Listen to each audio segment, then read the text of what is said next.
soldiers on a grand paper plane, rolling dice to echo cannons refrain. Kingdoms rise within this tabletop dust. In strategy and chaos we place our trust. The generals lean with a calculating stare. Hands of fate guide moves with a flare. Tiny hills climb where valleys fall steep. Battles fought while the house stays asleep. Wargaming dreams on a six-sided star. In this microcosm we travel so far. Heroes die small, but their legends grow large. In this tiny world we're always in charge.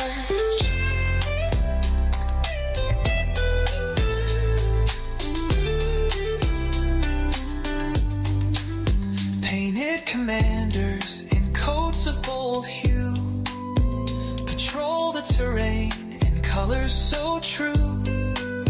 Armies clash with a flick of the wrist. Victory's a mark on a checklist kissed. Dice are the drums of this parade of might. The board is the map glowing soft through the night. Imagination ignites where the pieces collide. A universe unfolds we cannot hide. 100 battles fought in one single room. Victories blazing, entropy and gloom. Armies may fade, but spirits don't rest. In the heat of this game, we earners of trust.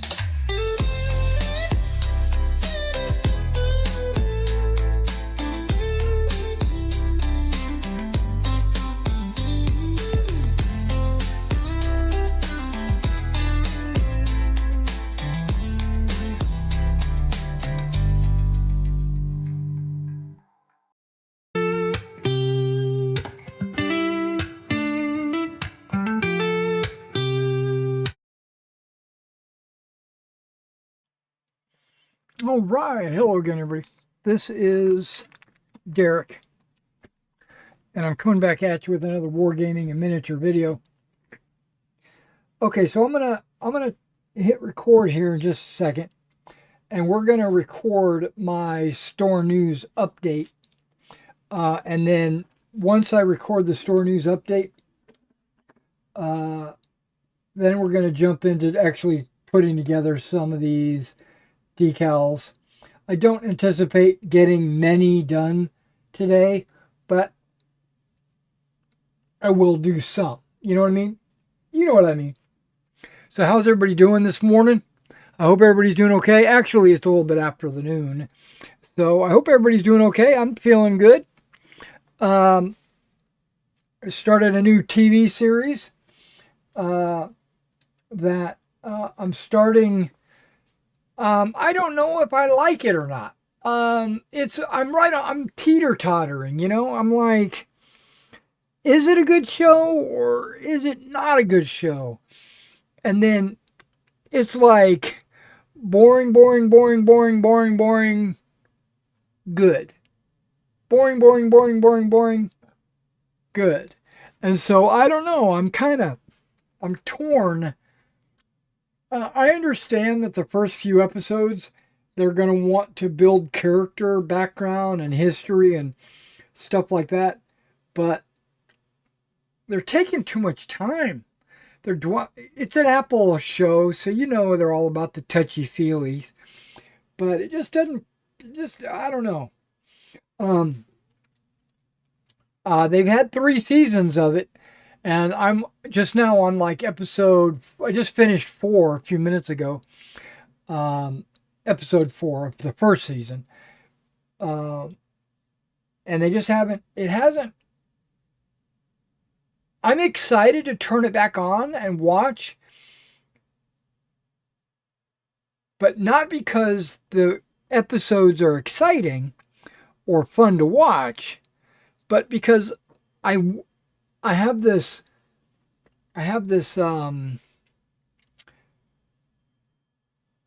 sadistic um, desire to hurt myself because I want to see if they're going to progress the story or if they're just going to do more of the same.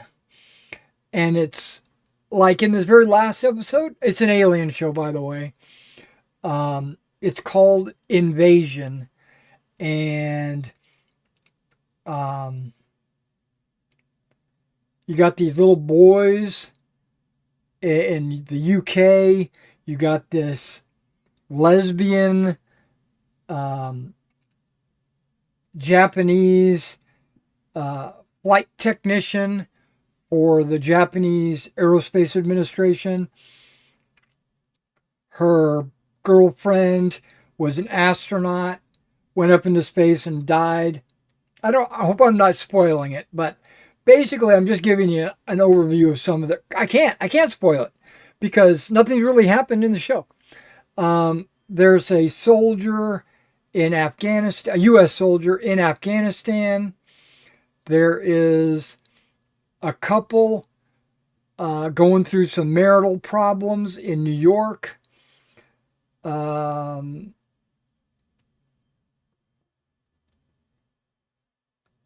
think that's it. I think those are the. Oh, there was a sheriff out in Oklahoma, and he's a big actor. He was like the main guy in Jurassic Park, if you remember that. I don't remember the actor's name, but they had all these little storylines going, but they're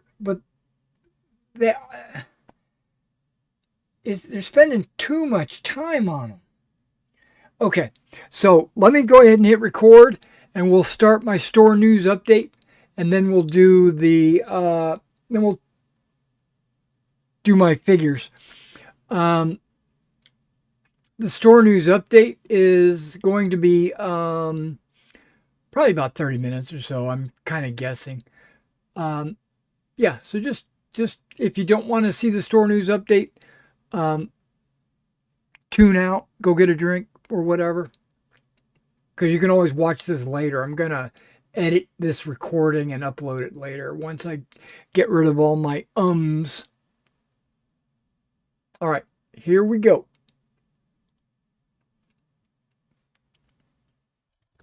Hello again, everybody. This is Derek, and I'm coming back at you with another Wargaming and Miniature video. In this video, we're going to continue on with my store news update. If you haven't been to a store news update, what I try to do is fill in my customers for my eBay store and my commission work that I do, my painting projects and model building and all that stuff. I try to communicate on a regular basis what's going on in the store. And I touch on 5 subjects usually, which is what I am working on, what I have completed, what products I've gotten in for the store, and what kind of supplies I've gotten in for my personal painting or model building or whatever. And finally, if I have any news, we talk about news. All right, so let's start off by what am I working on for the store? Nothing. I have not one project that I am currently working on for the store other than reorganizing my product. I have started putting miniatures over here, fantasy miniatures, sci-fi, World War II, trying to organize the miniatures. The blisters, I've kind of moved them around. Not blisters, what am I saying? The sprues, I kind of moved them around a little bit. My boxes, you can't see the boxes because they're in these boxes over here. I rearrange them. So basically, it's just store maintenance is really the only projects that I've worked on since the last time. Now, what have I finished? Well, I have finished some miniatures. What did I finish? Well, I finished my entire American Civil War commission. That was completely done. That was epic. Warlord Games, epic. Black Powder, Guts and Glory box set. Completely finished. Shipped off to my customer. Long gone. I did that. I finished that probably a month ago.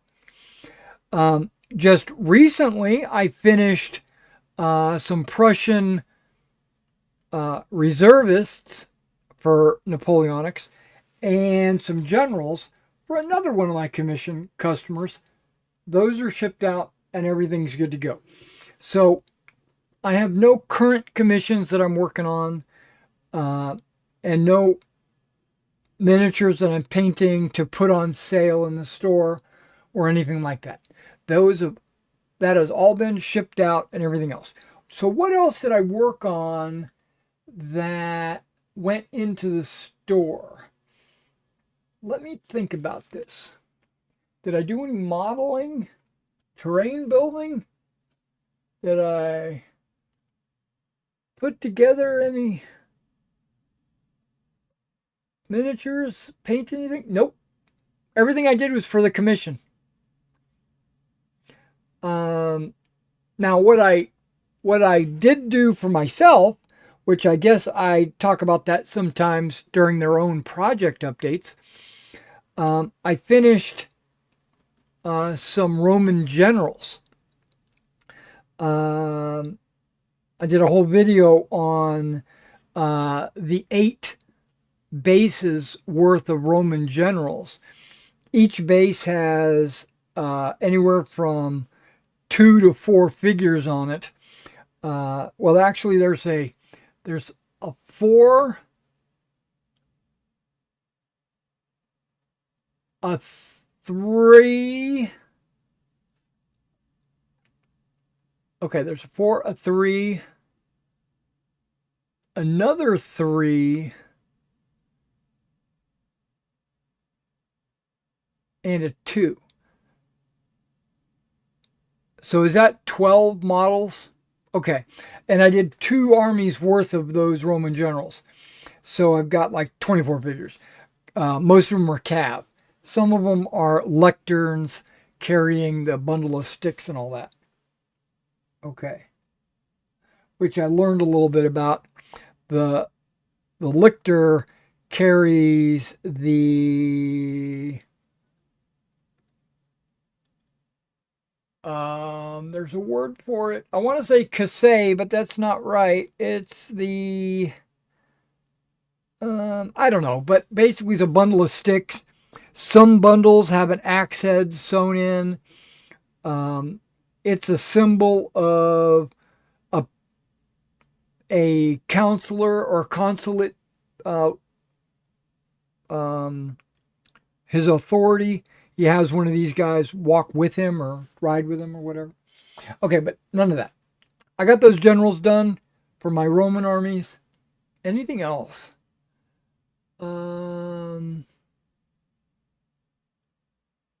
No. Okay. I think that's all I got. Okay, product. I'm going to skip product. I'm going to hold that on to save that for the last because I got a lot to say about the product. So the next thing we have is supplies. What kind of supplies did I get in?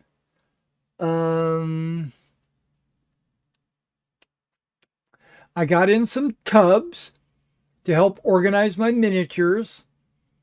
I got some plastic tubs. I don't know if you want to consider that a supply, but I did get those in.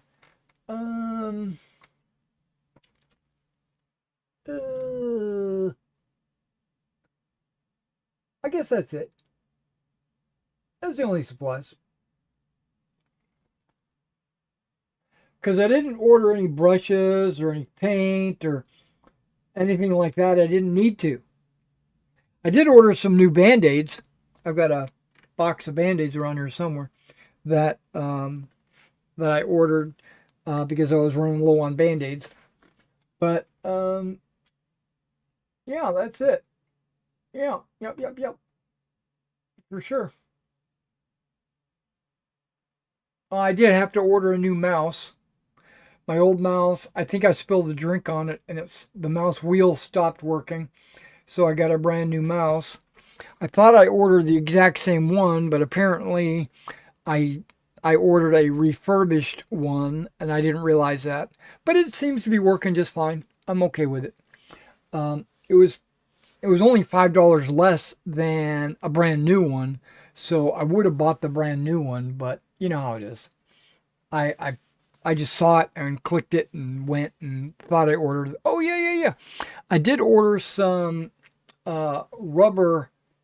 I don't know if you can see this rubber finger koozies, or whatever you want to call, um, to put on my fingers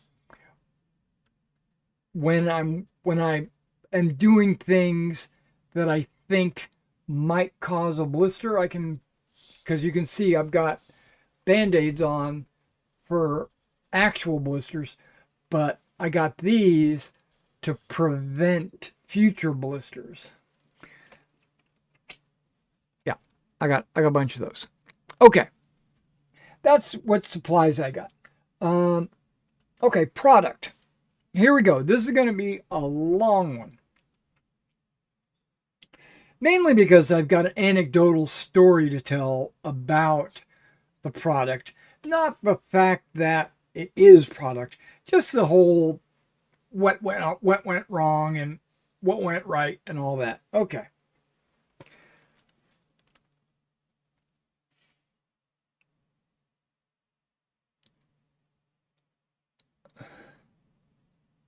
Okay.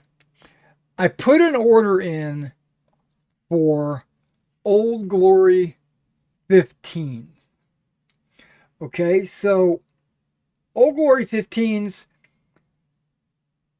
is Napoleonic, American War of Independence, Romans, Carthaginians, 100 Years War, basically all kinds of miniatures in the 15 millimeter scale. And I put in this massive order. I think it was on the 1st of September when I put it in. Might have been the 3rd, something like that, somewhere in that neighborhood. Mostly Napoleonic and American Civil War. Okay, so that order, Old Glory 15s, they don't ship your order until everything is ready. So they don't piecemeal it out. They also don't keep any inventory on their shelves. I'm sure they keep some, but they don't keep, like returns and stuff like that they keep. But I'm sure they don't, the amount that I'm ordering, they wouldn't keep. So I already know this ahead of time. They're going to have to get the order, which they got. They're going to have to cast all of the models and then bag them up and box them up and ship them out. So once that is done, then they're going to ship it all out. I got it before I made this order.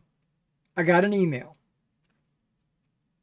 They said they're Danish. I think it's Danish.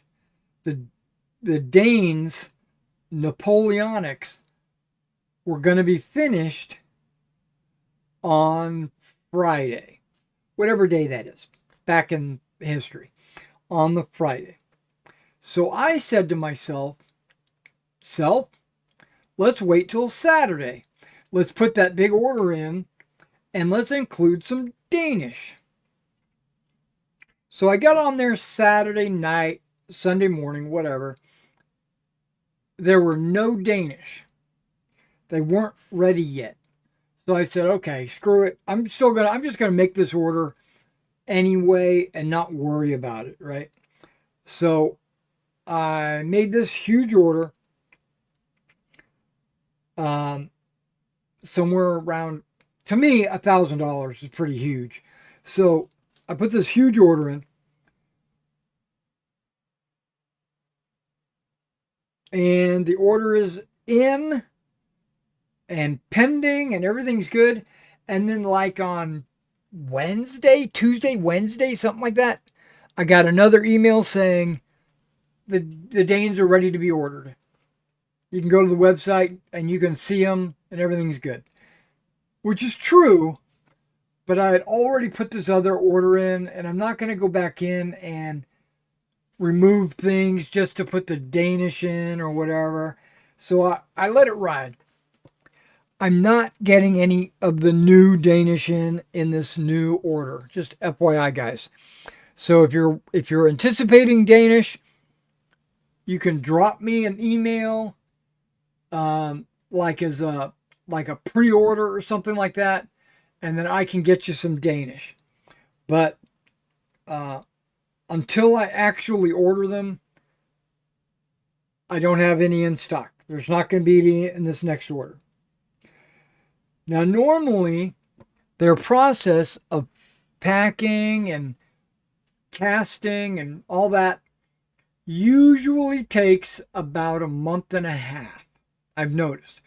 Only when I do these big orders. If I did a small order, like 2 or 3 bags, they would be done in a week. But when I'm doing 40 or 50 bags of miniatures, it takes them a while to cast all of that. And I understand this. And so prior planning, I knew it was going to happen. So I'm not complaining. What I'm saying is I'm just making you guys aware. Okay, so that's one shipment, the Old Glory 15th. While I was making that order, I thought to myself, I need to order some Blue Moon and maybe some West Wind. So what I did was, that's the Berliner Blust World War II miniatures from West Wind. So I went to the other Old Glory site, it's Old Glory Miniatures, and I ordered a bunch of Blue Moon Napoleonics and West Wind World War II. I ordered a bunch of SS, actually, and a few British and a few Americans, but mostly German SS. And I had already gotten those in. Old Glory Miniatures has a much faster turnaround. It's usually about 2 weeks. I got that shipment in. I've already put them on the eBay store. They are good to go. If you're interested in some West Wind for maybe your bolt action games, or if you're looking for some Blue Moon Napoleonics or Ancients, or I don't know if I got some American Civil War. I might have American War of Independence and stuff like that. Take a look at those. I got a bunch of Blue Moon. Okay. Got those orders out of the way. I ordered some war bases. Okay. I needed like 10 bases for anti-tank guns. That's all I needed. But knowing that I'm going to need bases in the future for my Meg armies, like these guys, and my American War of Independence and my Napoleonics and all different other kinds of miniatures, I decided to put an order in. So I said, okay, let me go ahead and order all these. I've fallen in love with war bases. I personally, I think the war bases base thickness, they have two thicknesses. They've got a 2 mil and a 3 mil. And when I was ordering Litco, I ordered they have three sizes: the 0.8, 1.6, and the 3. The 0.8 and the 3 are very cheap. No, not very cheap. Let me rephrase that. They're the cheapest Litco. But those are not the sizes I want. I personally think the 3 is too thick. And I think the 0.8 is too thin. So I always ordered the 1.6, the mid-range, for my personal collection.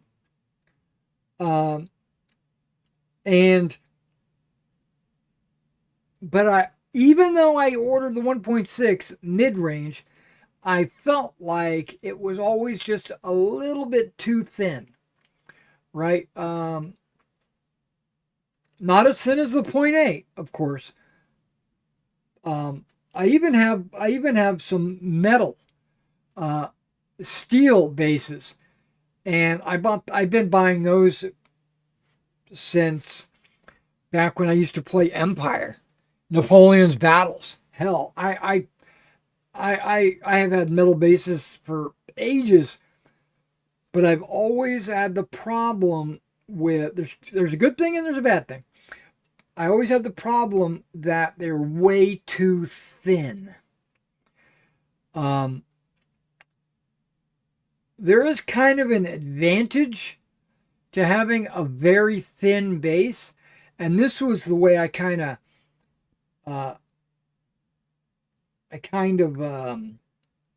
psyched myself out, and I kind of mental gymnastics tried to convince myself that it was okay, because I always said, oh, well, with a thin base, then the model is as close to the table as possible, and they're not standing up on top of these giant bases or whatever, like I knew a guy that played volley and bayonet, and he played on wooden blocks.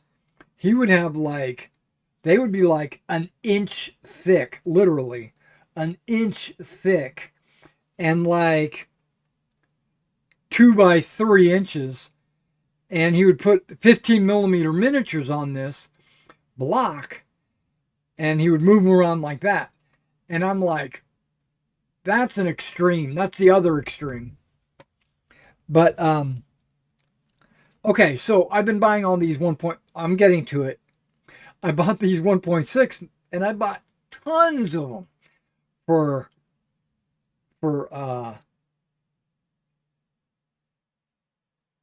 I even bought it for Bolt Action, for Hail Caesar, for Black Powder. I bought them for Meg, for Flames of War, which I use the Flames of War bases for my Command Decision and for my O group. So I really like that base size for platoon units.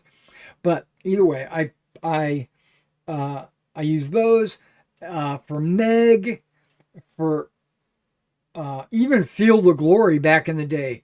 I would buy a ton of these Litco bases. And then one day, I found war bases.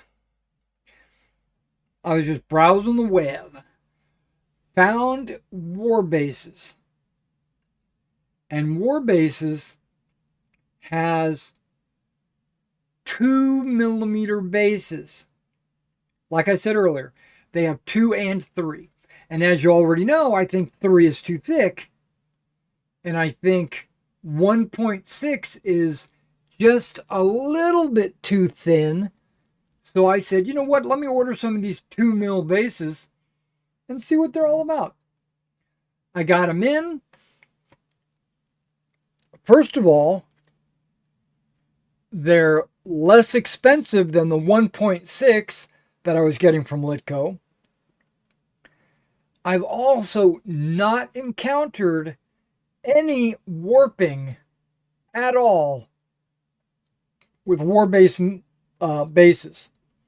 Litco, especially the bigger bases, they do have some corner warping.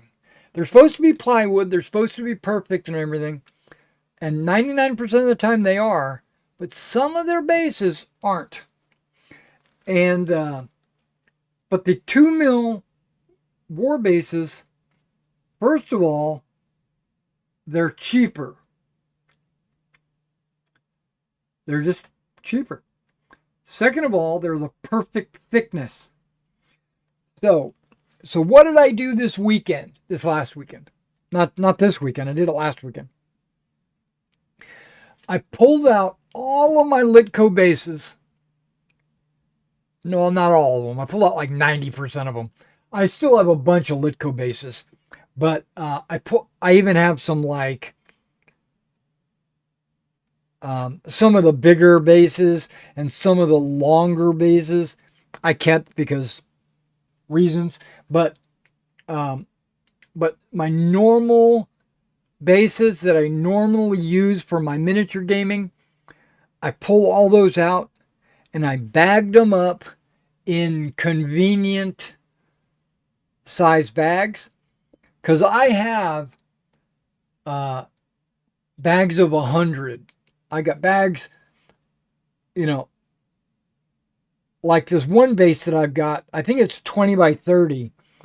I've got like 3 bags of 100, right? And then I had an open bag. So what I did was, hey, Luke, I'll read that chat here in just a minute.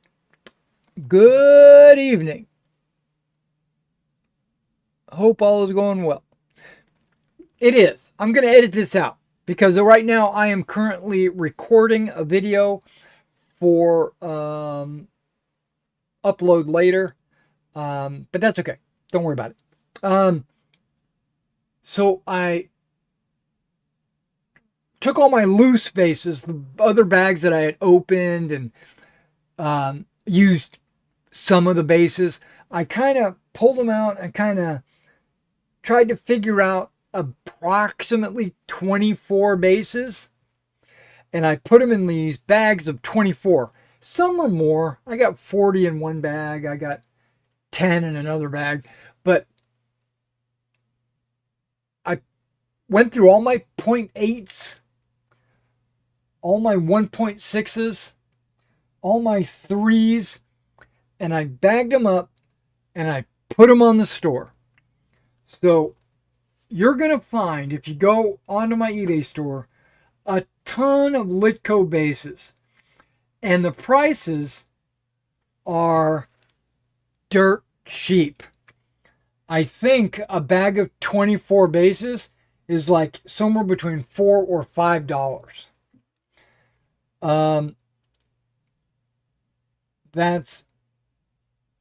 That's dirt cheap. I looked at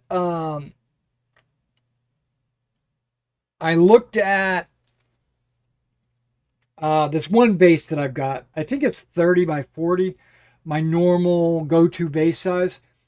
I have a bag of 100. I looked on the Litco site. It was like $25 for 100 bases. Well, I just split that into a quarter and more than quartered the price.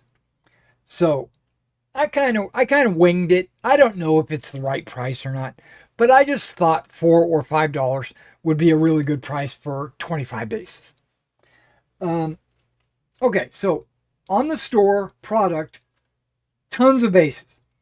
Some of them are war bases as well, um, because I'm over ordered some bases. I had way too many. And I said, okay, let me just sell these. And if I ever run into an issue where maybe I run out of bases, I can always reorder. It's no big deal. So I put them on there as well. So I've got war bases. Now, one thing I did order was a bunch of anti-tank gun bases.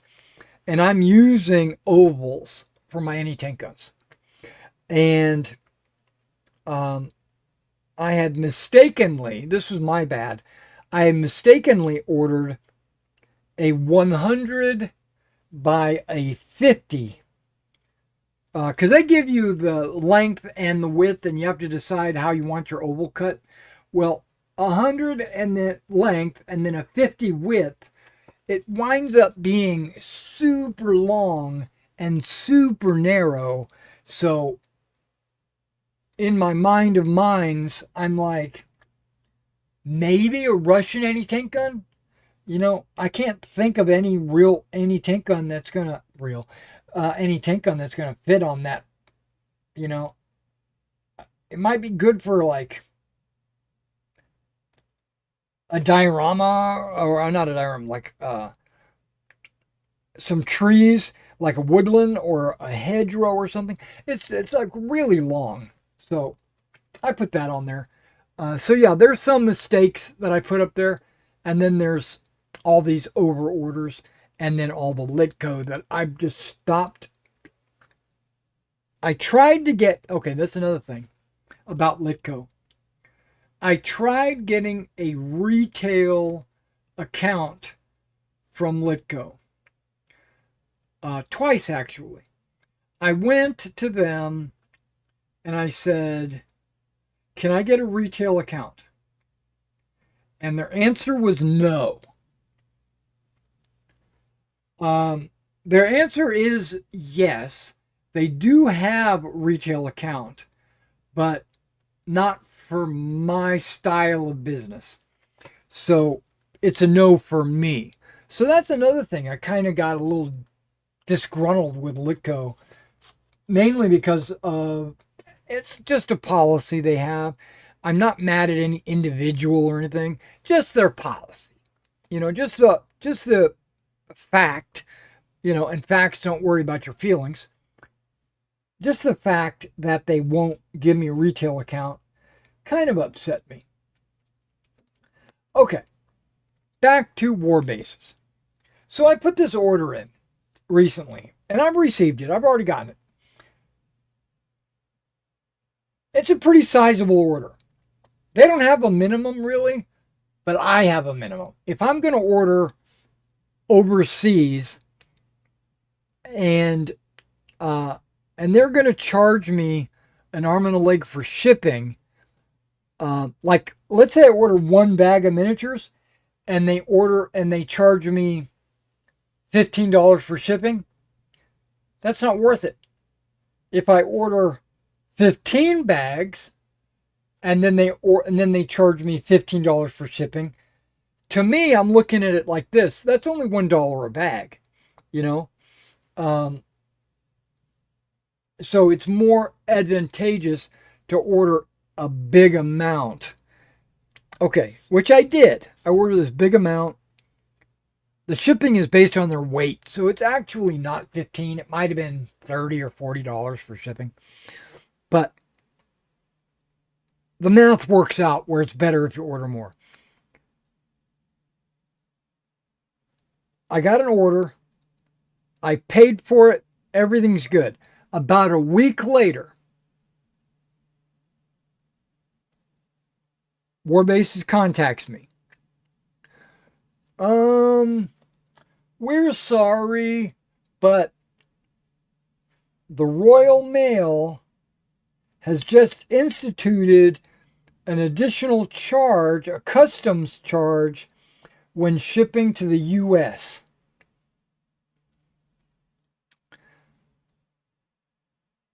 I have a strong feeling it's because of tariffs, and they have some kind of. The tariff doesn't affect the shipping, though. That's what I don't understand. Why is the Royal Mail billing them when it should have been? Maybe that's how they get around the tariffs. I don't know.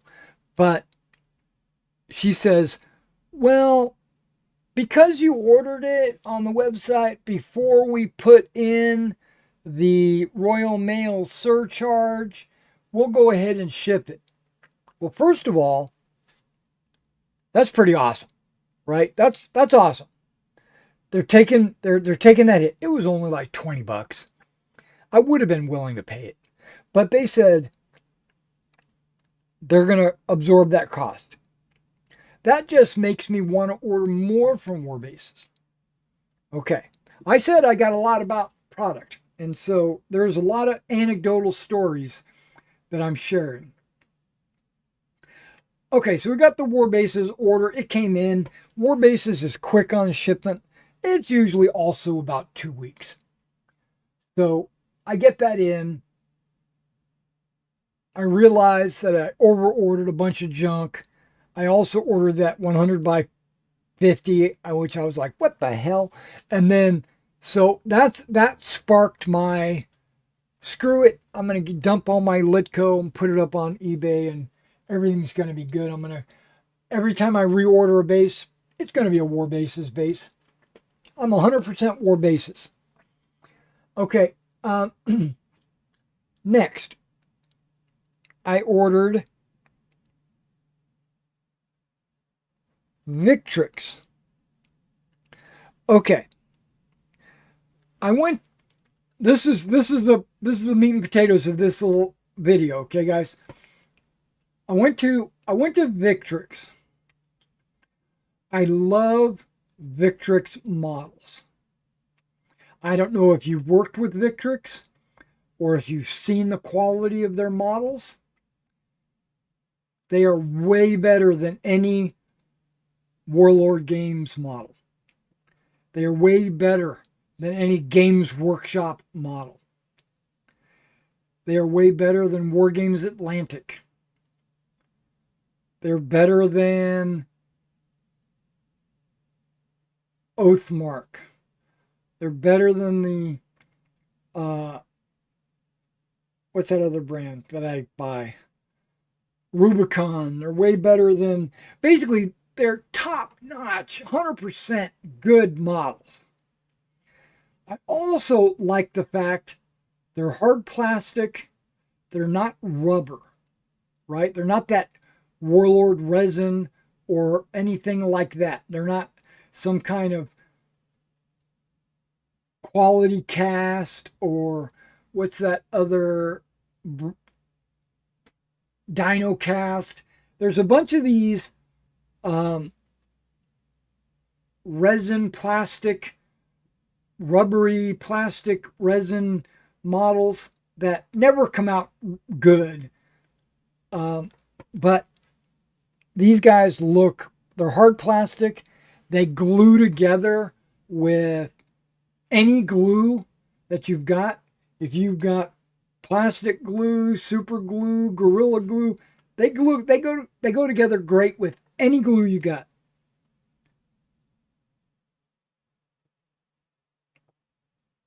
Other than maybe, let me think of a glue, Elmer's. You don't want to use PVA, but they also have like a million extra parts. Like you get, like on a sprue, you'll get like 6 guys on a sprue, but you'll get like 20 different heads, or something. Arms, you'll get a million different poses. I've got so many bits in my bits boxes of Victrix arms and heads and weapons that I feel like a hoarder because I've got so many. Okay, but well, I am kind of a hoarder. But so I go to Victrix, which I've got a business account with them. Everything's good. They work on a slightly different. Hey, Sean, how you doing? They work on a slightly different style.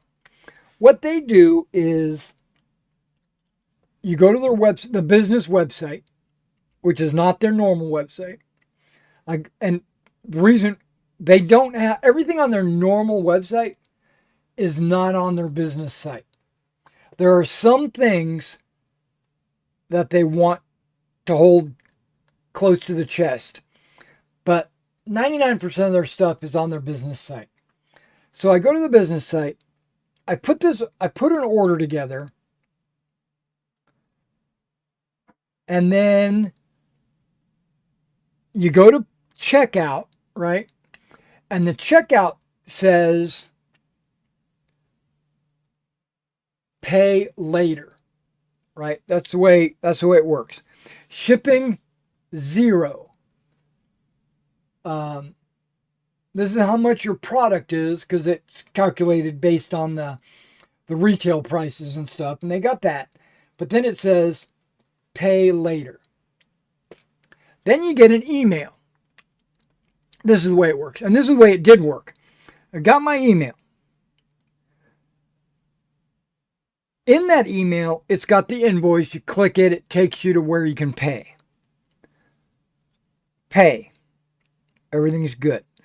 The shipping at Victrix, and I'm going to have to do some math because I get a really good discount at Victrix.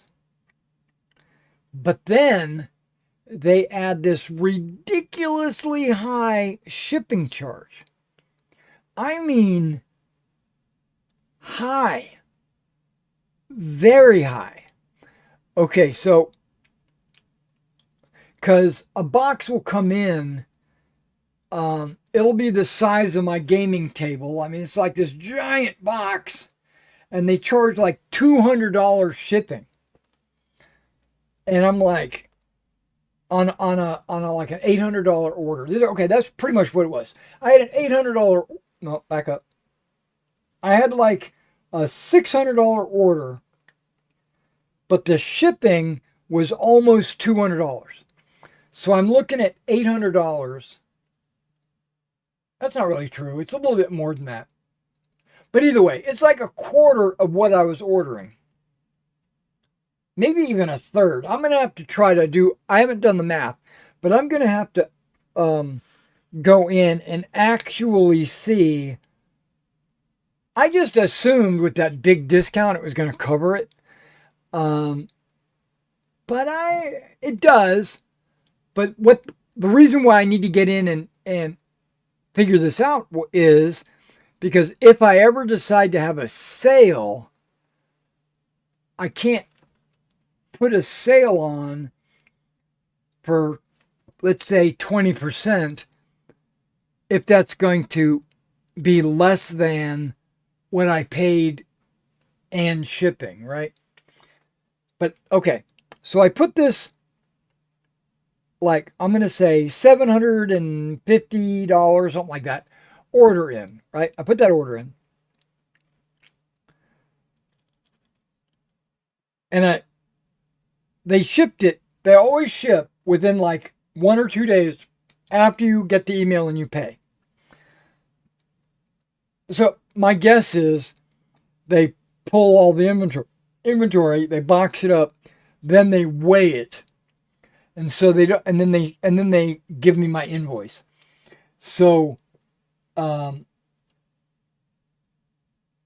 when it gets paid, they don't have to box anything up. All they got to do is slap a label and ship it off, right? So it's usually shipped off within a day or two of when I pay.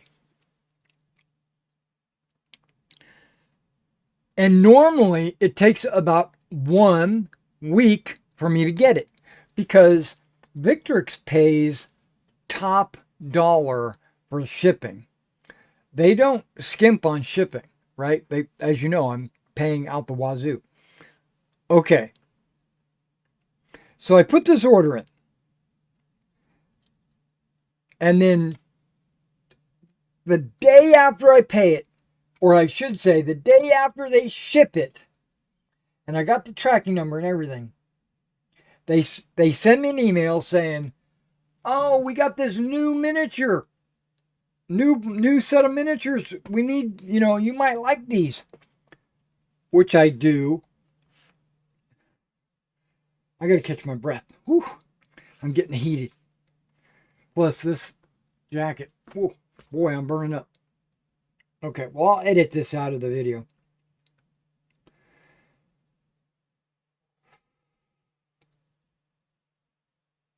Plus, I just ate lunch, so it's sitting on my stomach. Okay, so they ship the package. They send me an email. "Hey, we got this new World War II miniature. It's now the support weapons." I had already ordered the infantry and heavy weapons because I thought they might sell well, so I ordered them. And then they said, "Well, we got these support weapons in a separate pack. Do you want them?" And I was like, "Oh my gosh, yes, I want those. I need to put another order in." So I put an order in, and they have a minimum order. I think it's 150 pounds, which wound up being $203 minimum order. So I shoot for the minimum, right? Because I only want those heavy weapons, but I figure I've got other holes in my inventory, so let's try to fill those holes.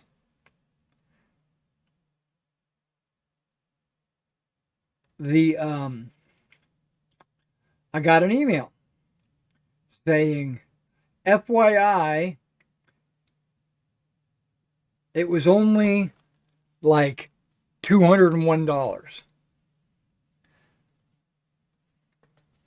And I almost lost my shit because I had just put in an $800 order like 2 days earlier. And I'm like, you can't just absorb $2 or $3 minimum? Come on. What the hell? And I said, "No problem. I'll just," because I thought it was 200, right? And they said, "No, our minimum with the exchange rate and everything, it comes up to $203. I'm like, "Oh my Lord." So I thought about just ordering a pack of, decals or something, but I didn't. I said, "Give me a pack of Romans." It's like a $38 box bag. I said, "Go ahead, throw that on there." They did, and they shipped it right out. Right, I paid it, and they shipped it out. Okay, so I've got these 2 packages on the way. I get this second package, the $200 one. I get that package in, and I'm like, "Okay, what's up with this? Let me check the tracking."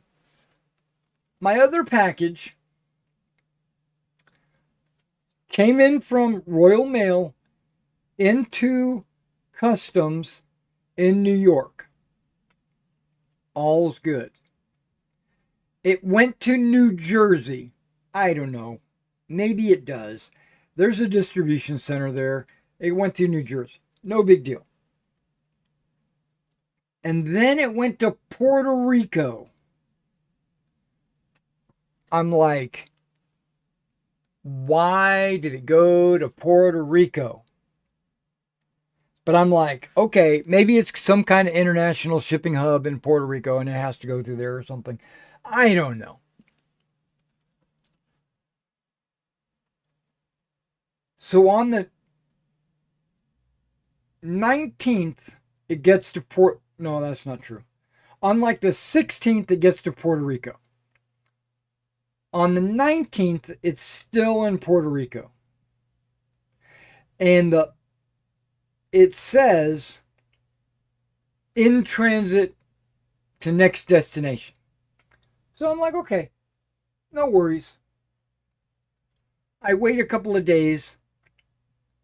It still says the exact same thing. Nothing's changed. So I contact Victrix. I say, hey, I got a missing package. It's not lost or damaged or destroyed. It's just the tracking says it's in Puerto Rico. I'm going to file a missing package claim, and I'll keep you informed. So I file a missing package claim for my package. The very next morning, I mean, not even 12 hours later, it said en route to Nashville. And I'm like, Nashville's only an hour away. And I'm like, okay, there's an update. It's on its way to Nashville. And I went back to Victrix and I said, okay, everything should be good. It's going to be here. And then the day after Nashville, it showed up. Package good. Everything's good. Content, no damage, all that. It's all good. But I want to point something out. I ordered Pillage. Pillage is a medieval Dark Age skirmish game of about 30 to 40 models per side, on a 4x4 table. You play a miniature game with like Saxons against Normans or Vikings or Russ or whatever. And Victrix has the way they have done in the past is they had given you like, I'm going to use Saxons as an example. Unarmored Saxons is one pack. Another pack is armored Saxons. Another pack would be Saxon cavalry. Another pack might be Saxon huscarls. Another pack might be Saxon berserkers or something. I'm making stuff up. So you've got all these packs for Saxons. And then when they started selling, and Pillages from Victrix, it's got the Victrix logo on it.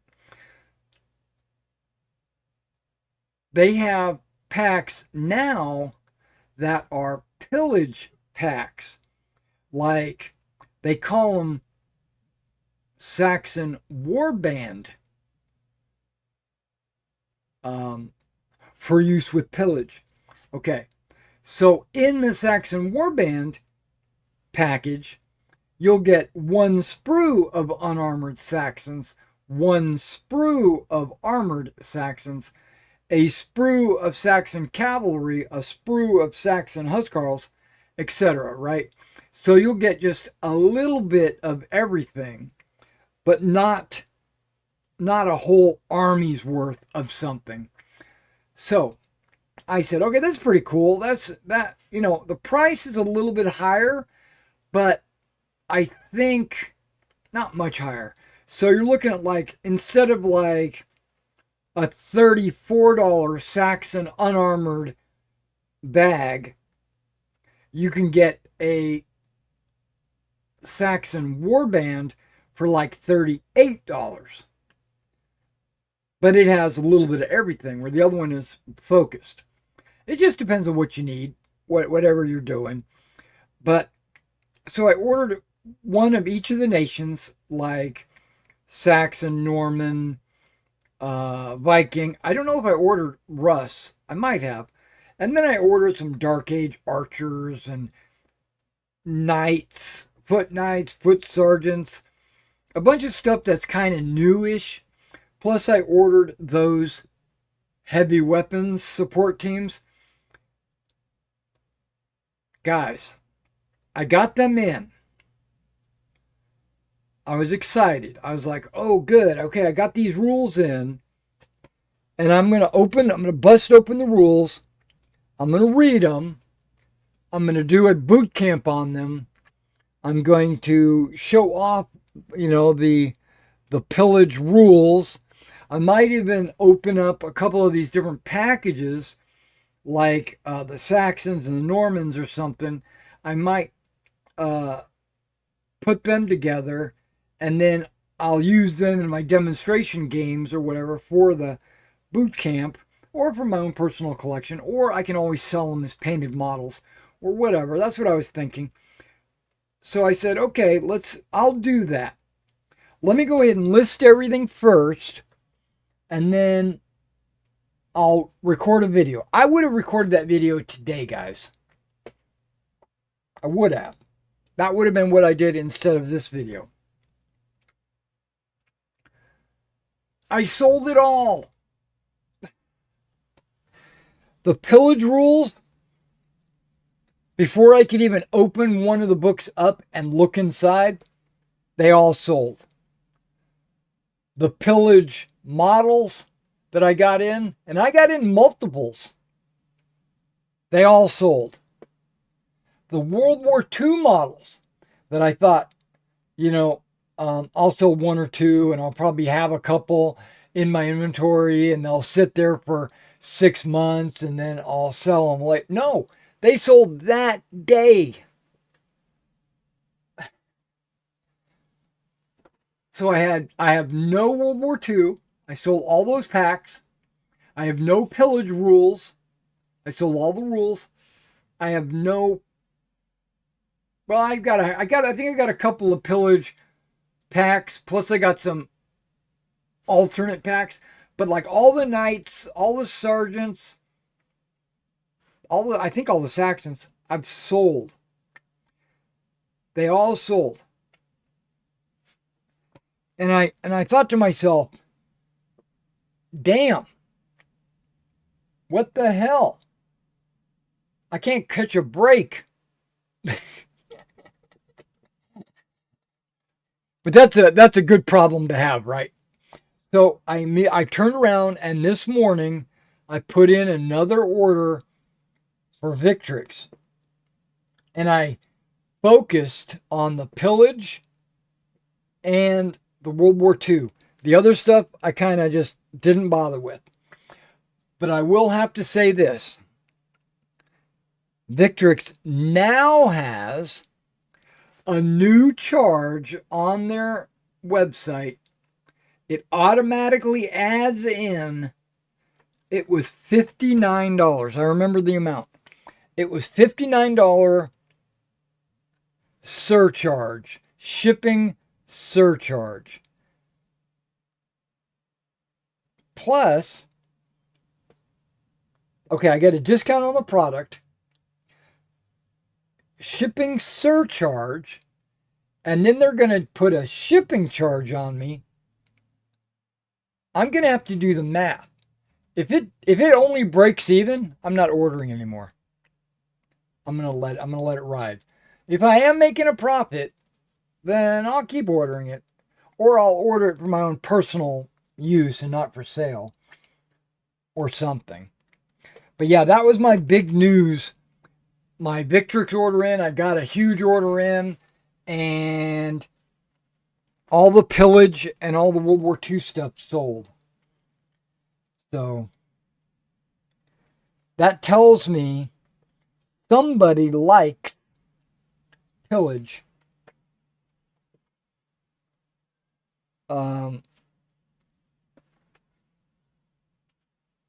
I know that Seventh Son, he did a a couple of battle reports, I think, of pillage. But I have a feeling he wasn't using pillage. He was using Baron's War, I think. But that's another game. Baron's War and pillage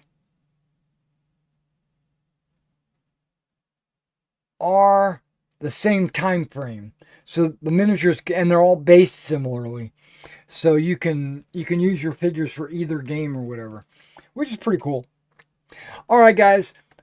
News. I don't really have any news other than I was going to order a new graphics card this morning for my computer, but instead I ordered the Victrix. I can't do both. So hopefully I'll make good sales again when they come in. And by that time, I'll have figured out if it's worth my while. But other than that, I don't really have any news. Oh, yeah. Well, the only news is I'm ditching Litco for war bases. That's news. I want to do a pillage playthrough / boot camp tutorial video on the rules. Probably a couple of them, because what I usually do is like command and control, movement, combat, building an army, terrain, however the rules are laid out.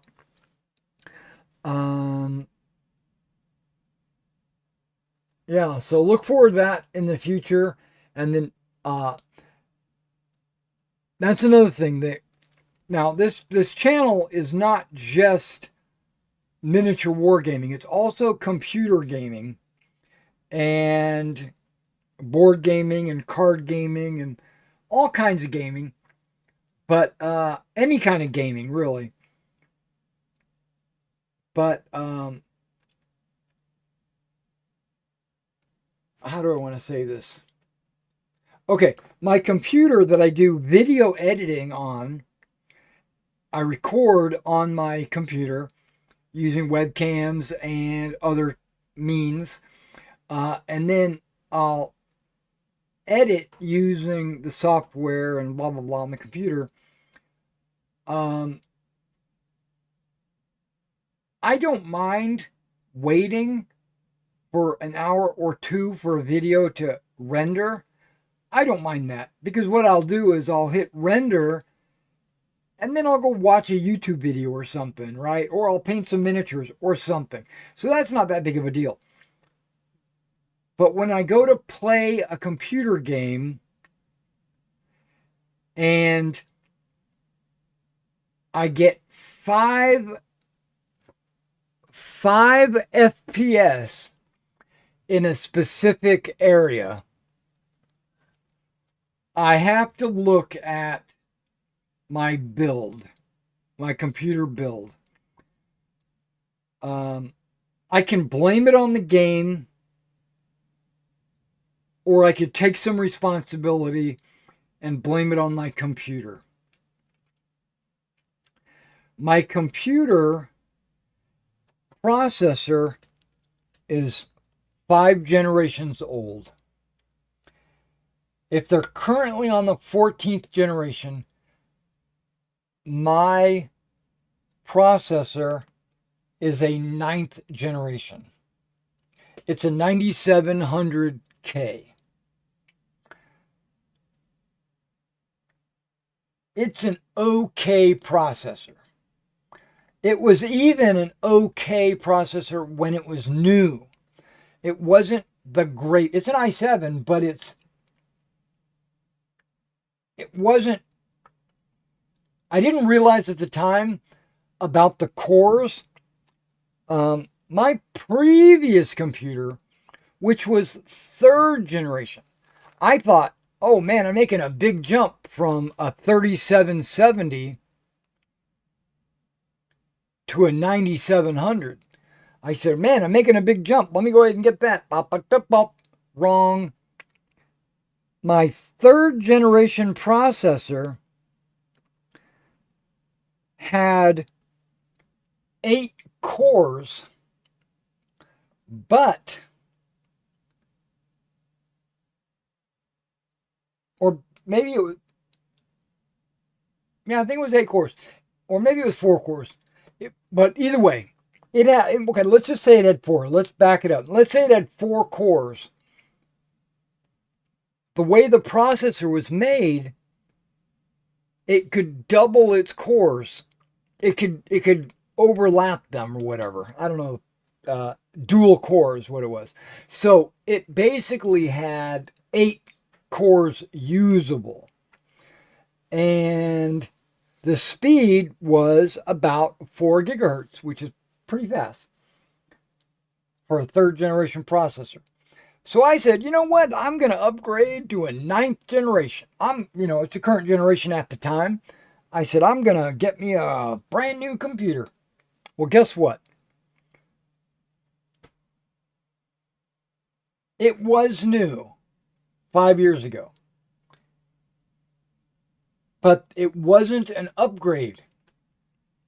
It was actually a lateral move, because I found out later that my processor has 8 cores, and this is exactly what I was thinking. The other one had 4 cores.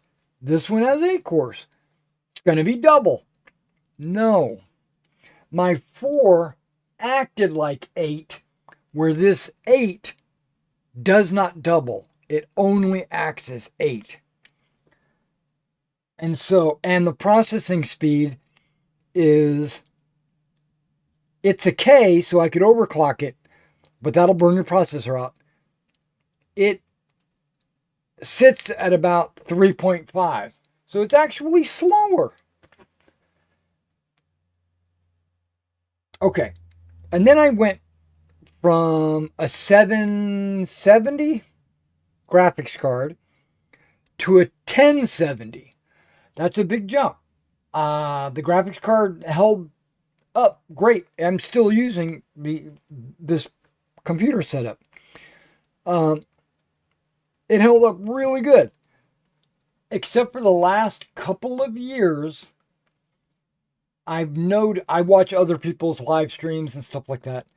I've noticed that they're getting way better performance in the same games that I play. And I'm like, how are they getting such great performance? Well, they've got a newer computer. They've got like a 3070 or a 4070 or 4080, or whatever. And their processor is got like 12 cores, and they're doubled, so that actually acting as like 24 cores or something. And I'm like, holy mackerel. That just blows my system out of the water. And I thought I had a really good system. I look at video editing. People are editing the same type of videos that I am. It takes them like 15 minutes to render the program. It takes me an hour. Am I using an SSD? Yes. I know that. I have super fast RAM. My motherboard is super fast. It's the processor, and the graphics card, which is slowing me down. So I've been thinking, let's buy a brand new computer. Let's get from scratch a brand new gaming computer, pre-built, pre-programmed, liquid cooling, which I have, 32 gigs of RAM, which I have, a 2 terabyte NVMe, which is faster than an SSD. I said, okay, that'd be cool. But the one I'm looking at is an i9, which right there is a big jump. And it's a 14,000 processor. So it's the 14th generation i9. So that's, and the gigahertz is 6. So I'm like, okay, that's going to be faster. I looked at the cores. It says it has 8 primary cores and 16 secondary cores. So 24 cores. And the graphics card is a 5070 Ti, which basically means it's a souped up 5070. My graphics card has 8 gigs of video RAM, where this graphics card has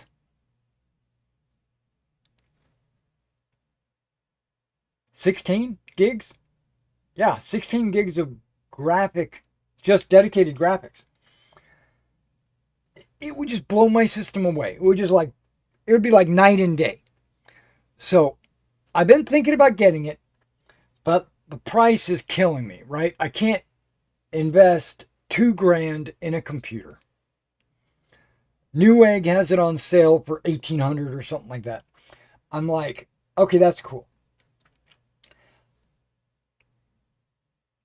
But because you're buying, and this is something that I'm concerned about, and this is another reason why I'm not buying it.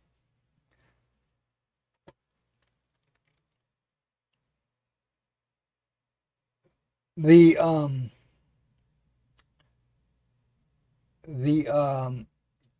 motherboard and the graphics card could be any manufacturer. It could be MSI, it could be Asus, it could be Gigabyte, it could be WeTech, I don't know. It could be anything. And I don't, and different manufacturers, motherboards, even though it handles the i9 1470, it still is a different motherboard. Its processing is different. The layout on the back is different. The case is way different. My case has a slot for a CD drive. Guess what? The new ones don't have that. Nobody has CD drives anymore. My case has a 4 USBs in the front. All of these cases that I've looked at have 2 USBs on the top, not counting all the ones in the back. Okay, I went on a rant. Let's stop this video right here. I'm going to cut all that out of the video. All right, guys, thanks for coming out and checking out this store news update. Stick around. We're going to put some decals on. Okay, no longer recording.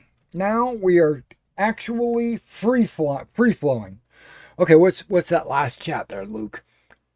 Barons War would be easier for you as Wargames Atlantic has a hand in it and avoid tariffs as manufacturing in the U.S. Yeah, I like Wargames Atlantic. I have an account with them, and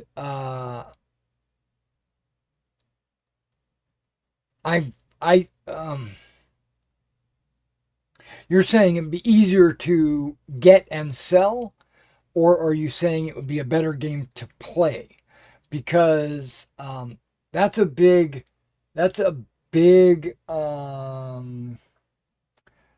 deciding factor for me. I know it's I've never played Barons War and I've never played Pillage. So I can't say one way or another. I have watched both, and they do play differently. And I will have to say that if I personally don't like a game, or if I don't like is a strong term. Let me see if I can reword this. If I personally am not going to build an army or a force for a specific game, I probably will not carry it in my store.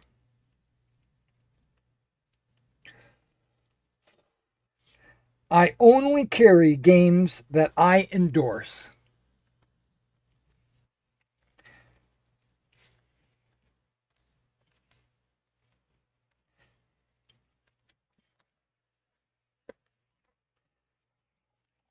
I'm going to use World War II as an example.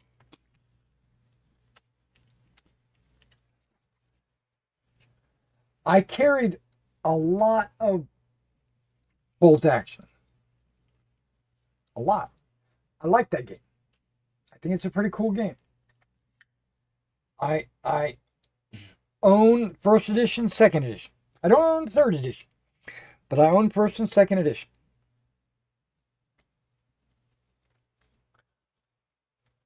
I think it's a pretty cool game.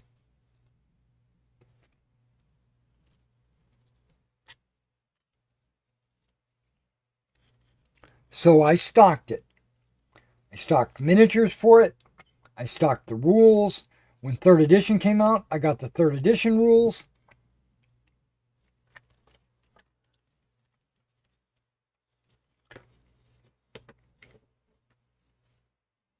But it's not the scale, not 28 millimeter, 15 millimeter. That's not the scale I'm talking about. I'm talking about the unit size. Like, are we talking about a platoon? Or are we talking about a company, a battalion, a regiment? What are we talking about? And Bolt Action is too small for me. A couple of squads, a tank, an anti-tank gun, like a bazooka team or a sniper team or something like that. It reminds me of Warhammer 40K. I understand the designer and all that contributed to Warhammer 40K, but and Warhammer Fantasy. And they probably took a lot of inspiration from those games.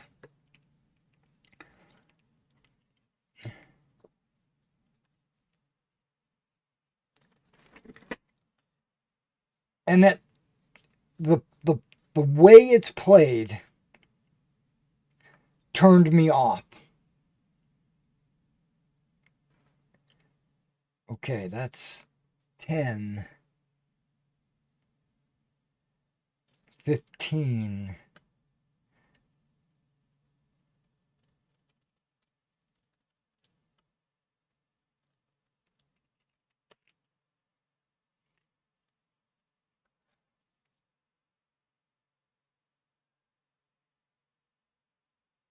Okay, I should have done math first. 8 and 8 is 16, 22, 22.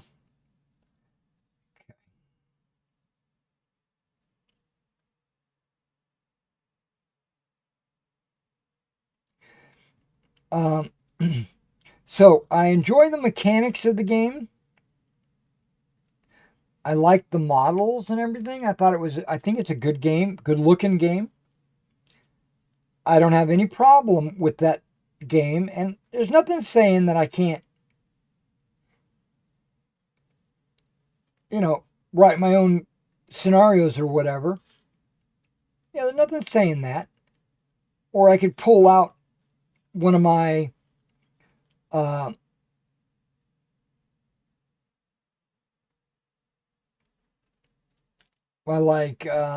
wargaming scenario books and play a scenario straight out of one of my wargaming scenario books or something. Nothing wrong with that.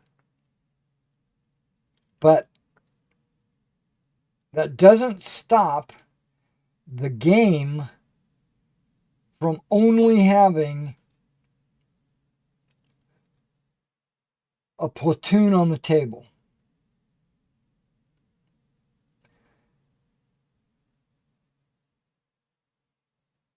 And that's where bolt action loses me. I understand the game is set up to be a tournament style game. It's designed with points in mind.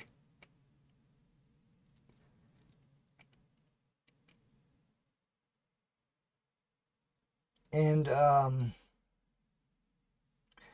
which is a problem for me. I don't like games where the points are primary. I don't mind games where points are like a secondary afterthought.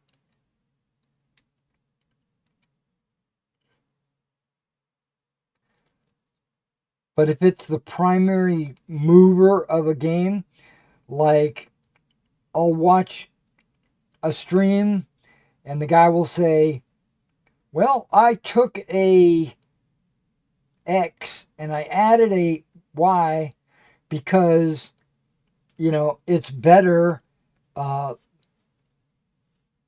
points, like this is an OP loadout, where I've got this vehicle because it only costs this many points and it can do this X, Y, and Z. As soon as that gets into my zeitgeist, I pretty much tune it out and say, okay, I don't want to play that game anymore. That's a personal hang-up of mine. And then, when that happened to me a couple of years ago, when I realized what was going on with bolt action, it pretty much happened during 2nd edition. I was like, there's got to be a better game out there. One that's not a platoon and not point driven. One that's more aimed at like realistic scenarios. One that is more of a simulation and less of a competition.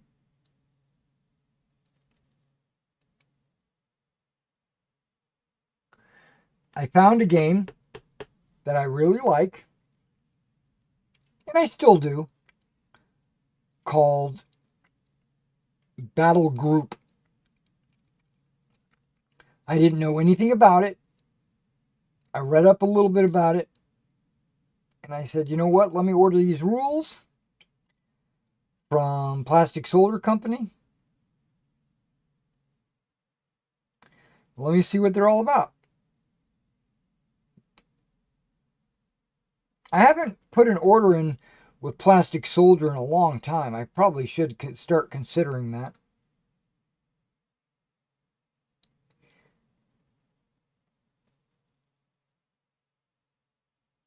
But they stopped carrying the Meg starter set.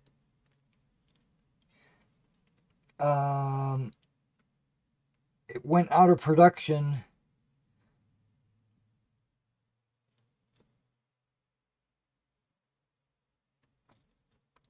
But you can get the rules directly from the Meg website in PDF form. And then you can have a company print it for you. I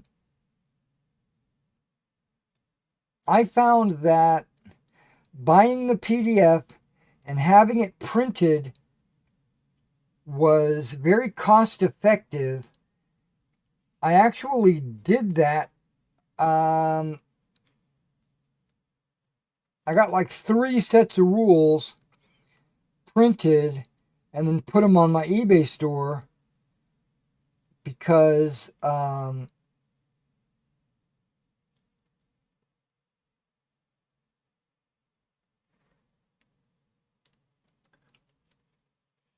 it was cost effective, you know, even though I already have a hardback. I actually have the compendium, which has all 3 rules: Pacto, Magna, and Maximus.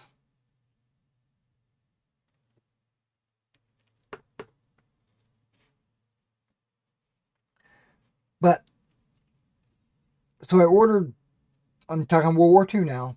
This kind of translates to all my gaming in my store.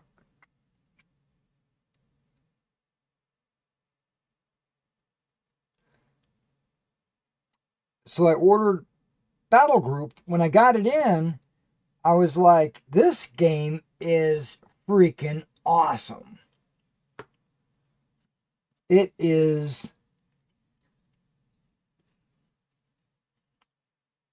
way better. And it's based on a battle group, which is more of like somewhere between a company and a battalion, not a platoon. What's funny is it's still a man-to-man game.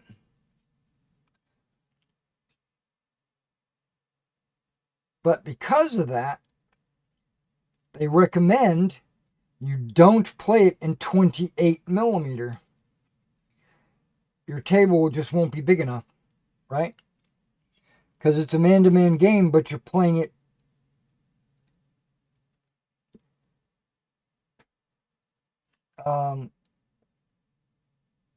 like you're playing a company.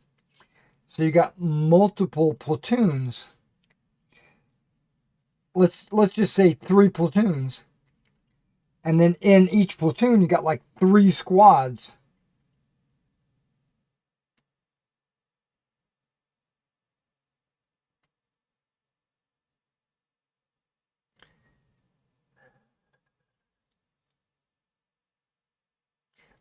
They recommend you play it in 1/72nd.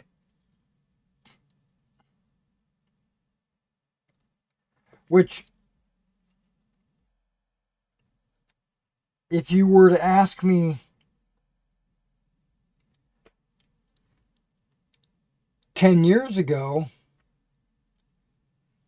I would have said I've got every army in the world in 1/72nd.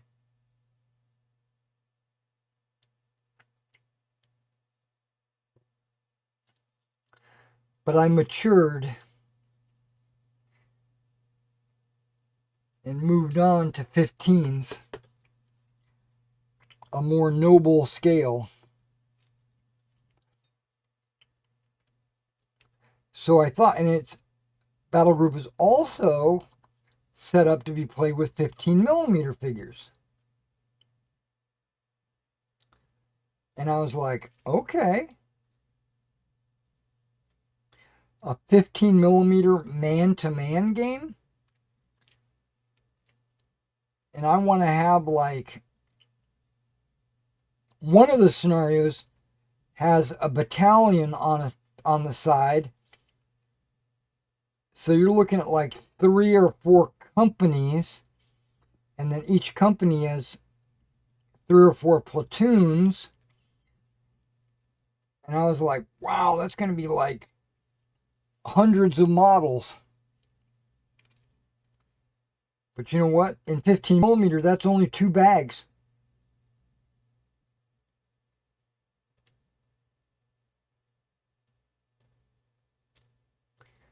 It's not like a 28 millimeter.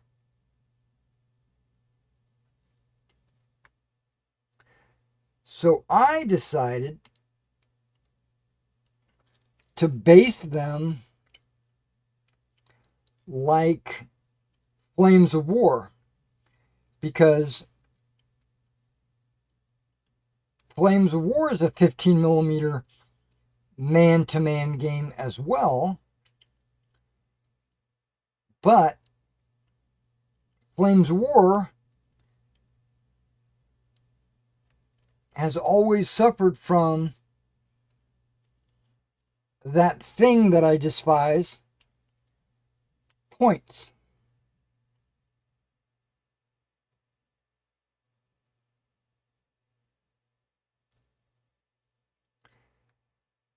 And Flames of War is designed to be a competitive style game. You have army lists, and you have to do this or that. If you get one of these, you have to get one of those. You know, it's kind of like a Warhammer 40k in that regard. Flames of War reminds me of World War II, Warhammer World War II, if you remember that game. Where every weapon has a number of dice you roll, and you roll a bunch of dice, and then you roll an armor save to see if your guys die or not. I never did like two-roll games where you roll once to hit and then another roll. Like Warhammer, it was a three-roll game. You roll once to hit, then you rolled all your hits. You rolled to see if you wounded them. Then, once you figure out how many wounds you get, your opponent gets to roll armor saves. So for one simple attack, there's all these die rolls that need to be made. I don't like games like that.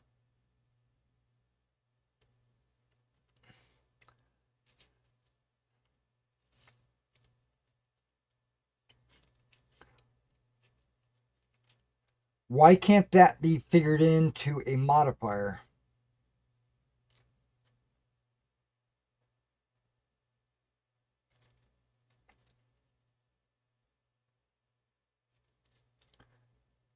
And it could be. It's just that the game designer likes to roll lots of dice. He thinks it's cool. And so Flames of War, you roll lots of dice. Bolt action, you roll lots of dice.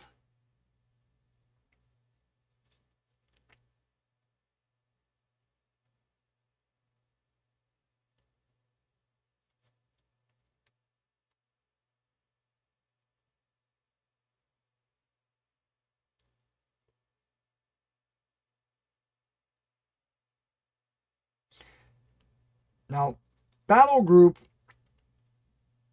can have a potential to roll lots of dice. It does have a mechanic where you could roll lots of dice.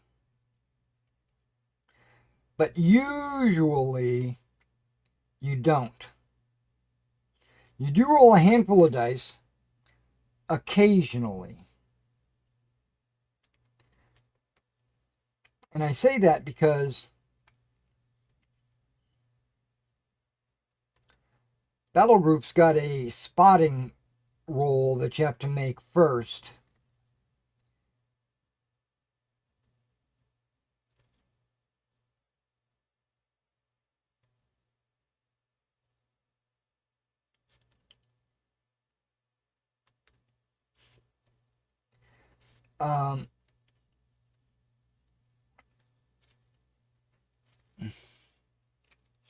I think the die rolls are the exact same number of dice. Dice, when I say dice, I mean like times you have to roll dice, not the number of the actual dice. I think it's the same number 3 times, but it's laid out in a different way, which reduces the number of dice. So like I was saying, Warhammer, you roll the hit, you roll the wound, you roll armor save. So you always roll 3 dice.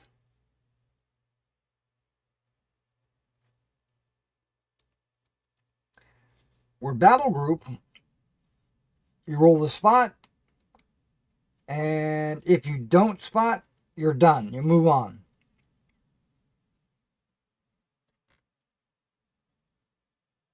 If you do spot,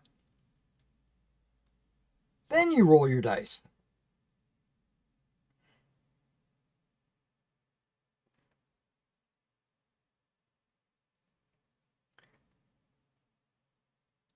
And infantry do have a chance to save, but only if they're in cover.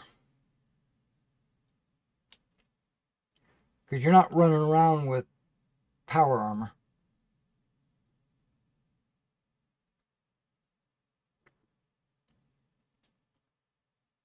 But if you're a good player, you probably always have your guys in cover, so.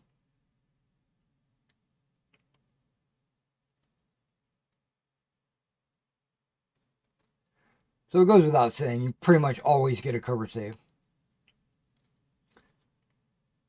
So if you're successful on your spot, then you roll the 3 dice. But if you're not successful on a spot, you only rolled 1 die. And believe it or not, that speeds the game up considerably.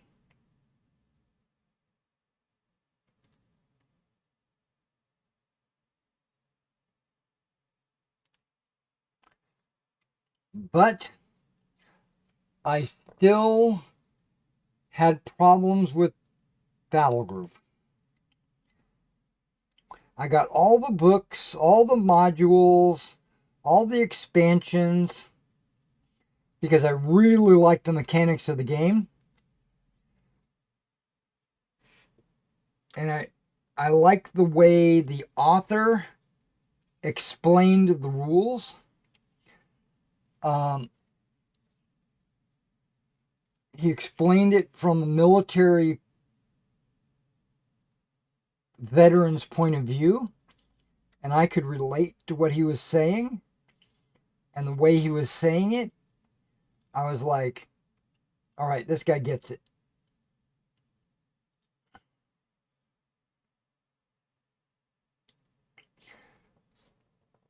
But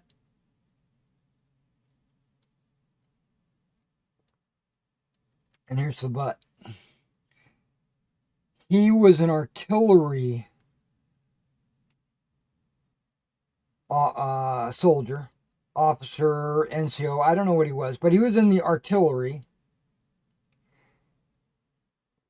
And the rules really reflect that. Artillery is king in his rule set. And I didn't really realize that until I went to a convention and ran a game.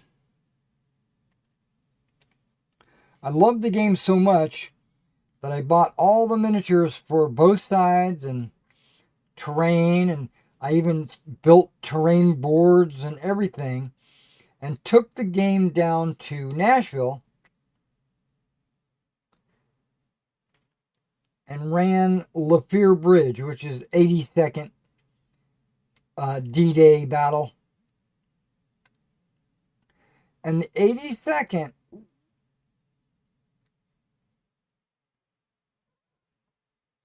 couldn't move.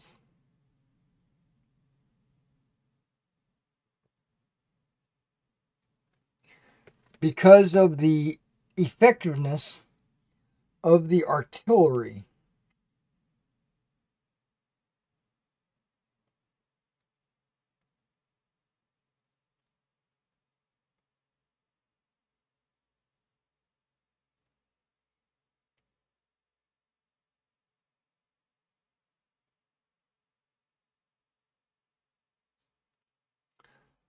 And when that happened, when the game was over and we had a little after action review and people were talking, everybody was talking about how the artillery was just way too powerful.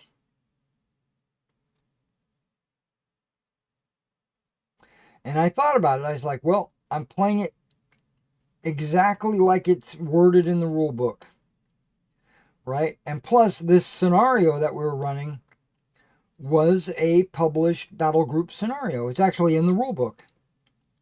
I think it's in the rule book. I didn't make any changes. I said, we're just going to play it, as written.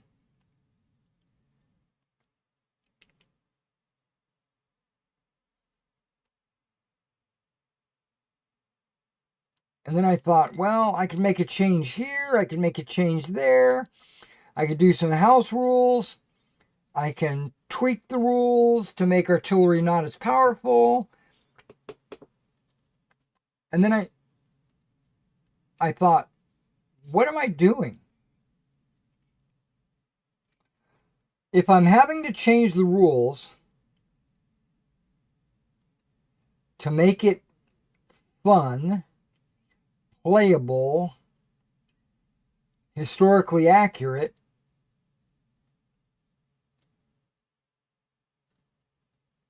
then the rules aren't any good.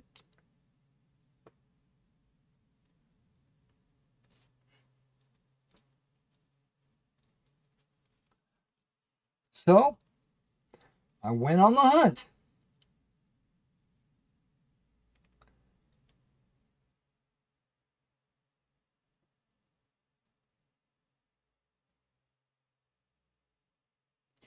And I found another set of rules.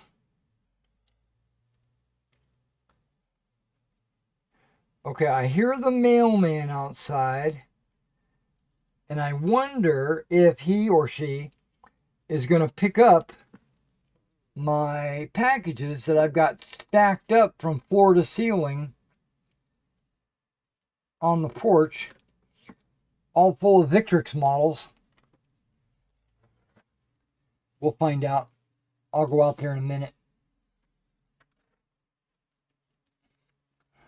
And I found a game called O Group. Two Fat Lardies. They're the ones that publish it. They don't write the rules. So I was thinking, okay, well, I hear good things about O Group. I've seen it played with Russians, and various conventions and stuff. I said, let me take a look at these rules. I got them.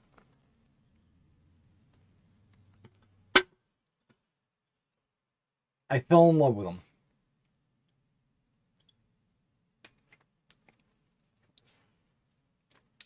Give me a second.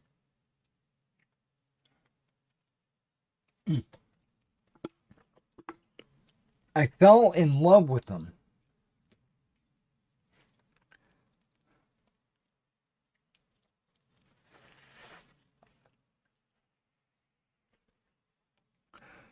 So much love that I went back and I started rebasing all my models. 8/16/23 on this one.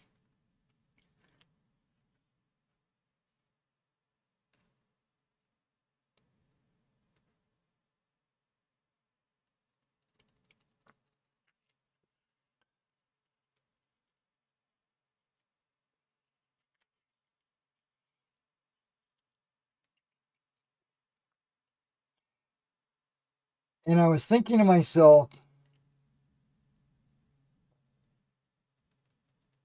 what about the artillery? What about the infantry? What about the tanks? I was basically just looking at everything, evaluating it, trying to evaluate it as as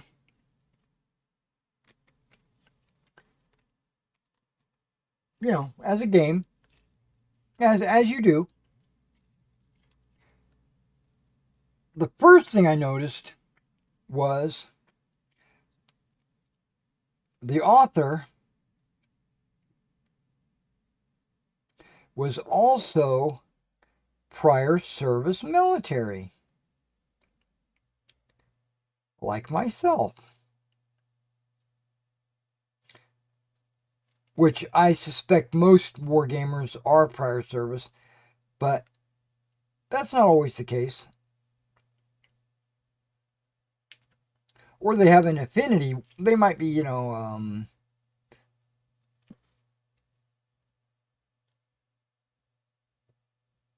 police or paramedics or anything really, I guess. I guess you could be an accountant and still play war games.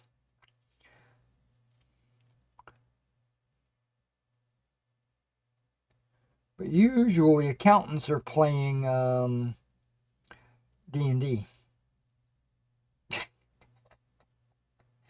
Hope I didn't offend anybody.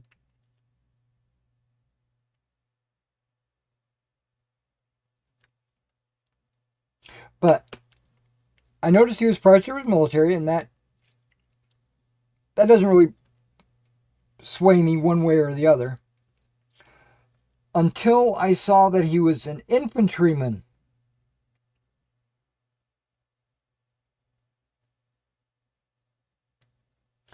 And I looked at the rules, and you could tell right away that the rules are written with infantry in mind.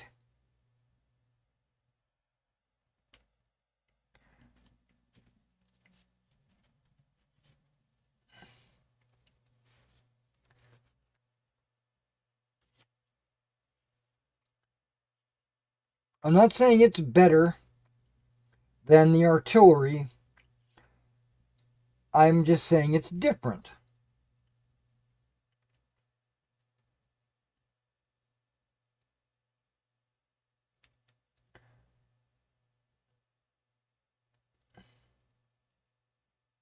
There are a lot of rules in there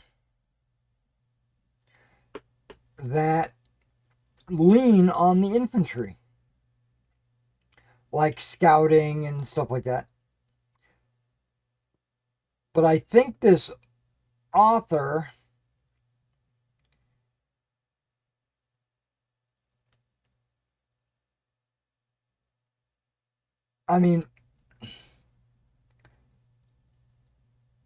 you don't really know, but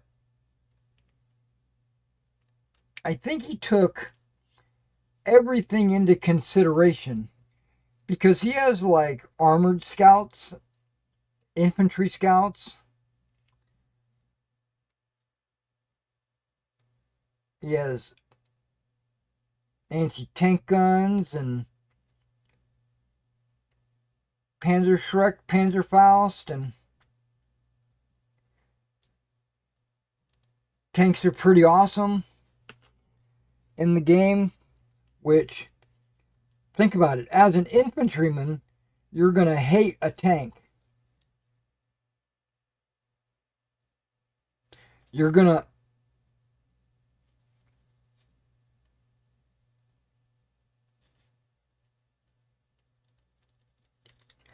to respect the capabilities of a tank. And so the rules have written tanks are pretty awesome.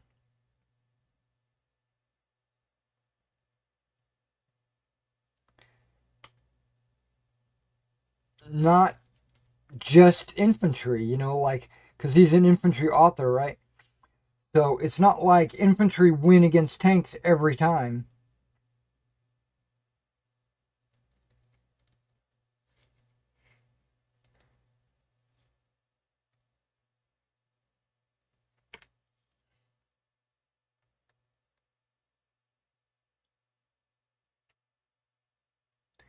It's like tanks have a big advantage against infantry. which on the reverse side might be a little unrealistic. But it also could be very realistic, depending on how it's worked, right? And so I looked at the rules. I fell in love with them. I looked at his artillery rules. I really like his artillery rules, his spotting rules. Basically everything about that O group game is really good. And he's got a unique mechanic in the game.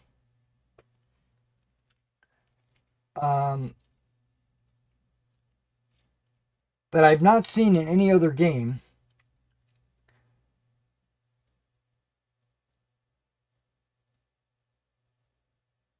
And that's the patrol rule.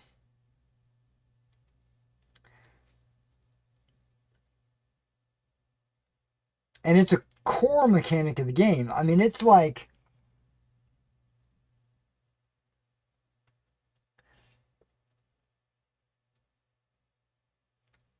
the main rule.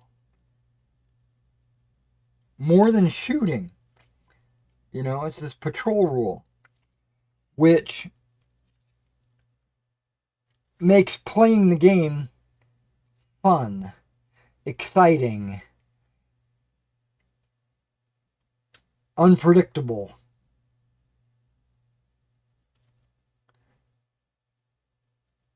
But also manageable.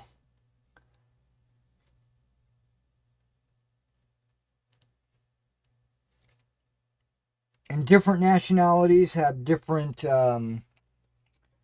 doctrine. And so the different doctrines affect how they are used on the battlefield. That's cool. It's not like Germans get a +1 on their machine guns because they've got rapid fire machine guns, even though I think that is in the game. But it's more like Germans are allowed to have one additional officer because of their command and control, where Americans are allowed to have one additional aircraft, where British are allowed to have one additional artillery piece because their artillery battalions are set up differently. I'm making stuff up. I'm just saying each one has a different doctrine. And I thought that was really cool. It's like, it's not a game-breaking change. Oh yeah, Germans, that's right. They break ties in command and control. So like if they have the exact same amount of command and control, then they win. I mean, that's not a big difference. It doesn't affect who gets killed or who shoots who. All it affects is how many people get to act or who acts first. It's been a while since I played, but okay, so my overall point is, and I'm getting back to you, Luke. It only took me an hour, or however long it's been. Even if there is a Barons War, and even if I can access it easier, I'm not going to make any commitments. Because I haven't played Pillage, and I haven't played Barons War. And I'm only going to carry games that that I like to play. So I've stopped purchasing Warlord Games rule books.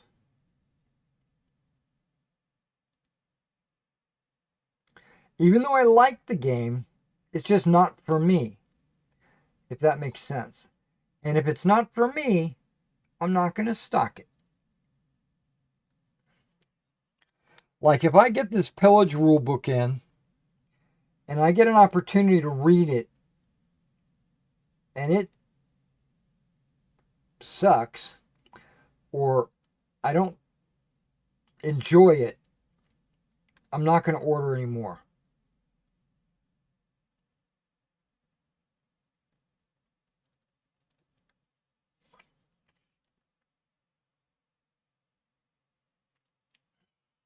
Because I want to carry stuff that I endorse. Like, I would never buy a Bud Light, ever.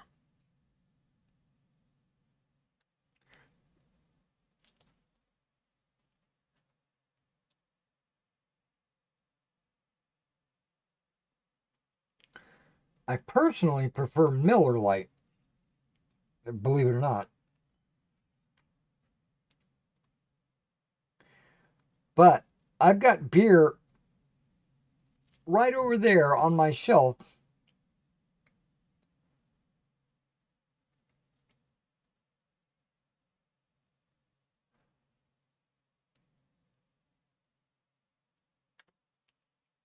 And it's called Far Right or something like that.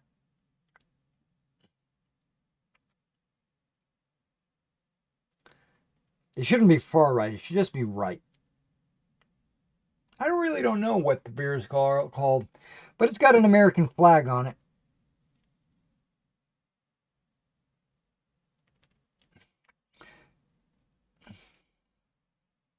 Ordered it online, actually.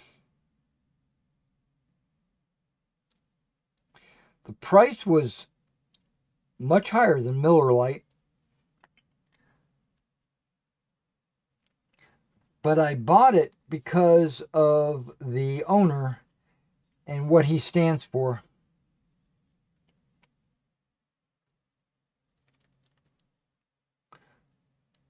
I thought I'd support that guy.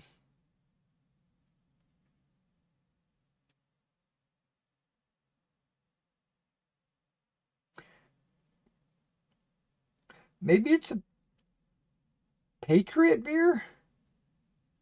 Is it called Patriot? No, it's called Right. Something Right. I can't remember. I haven't had a beer in probably a month.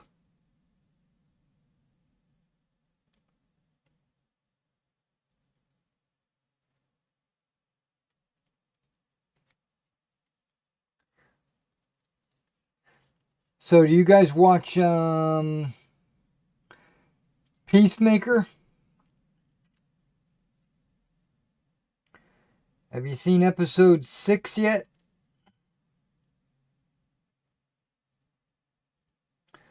It's exactly what everybody thought it was going to be.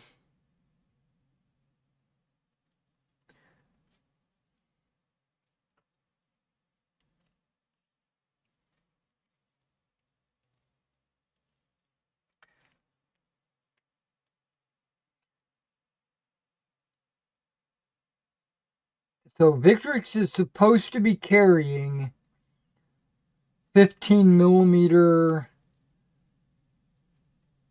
little big men decals, like what I'm cutting out right here. They bought little big men. They're going to start carrying their decals. They already have all of their 28s. But when I go to order 15 millimeter, they're all sold out. Which means they haven't put them through a production run yet. Or what they need to do is say, we'll print on order or by, order them and then we'll print them.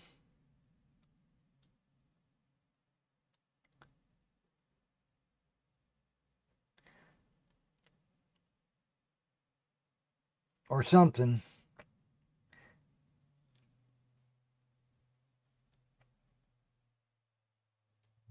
Luckily, I bought all these Roman decals before Little Big Men went out of business.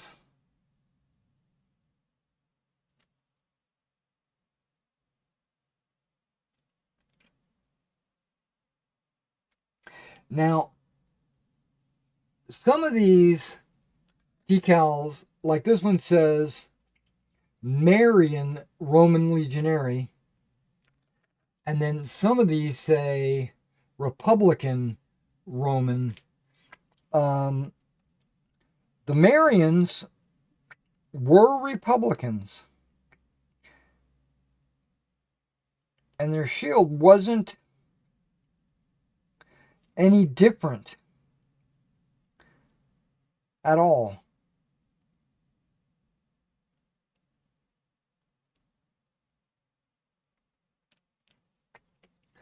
But Old Glory, the miniature company, packages the Republicans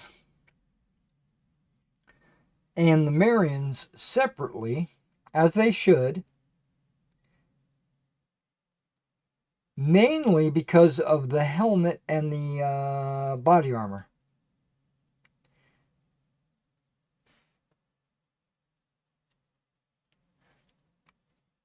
Because the Marians have like one solid plume in the middle, which is the same because they're all legionnaires, where the Republican Romans, and I don't mean Republicans, I mean like, because Marians were also Republican, mid-Republican, pre-Marian, they had, their force was broken into different subunit types. Hastanti, Principe, Triarii, and each one of those had different types of helmet plumes and armors. But the shields were all still the same.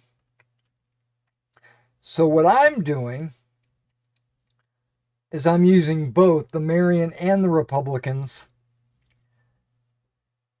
on these models.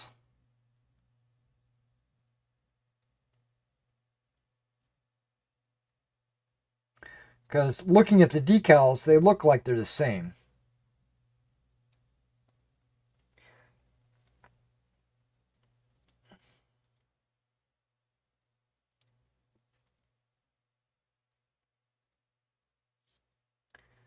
And the shield patterns, like the boar or the lightning bolt or stuff like that, I think they are pretty universal between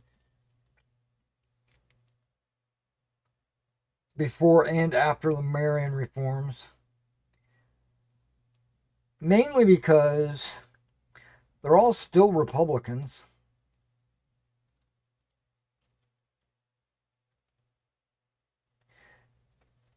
And I can't find definitive a definitive answer as to what shield design was used by which legion.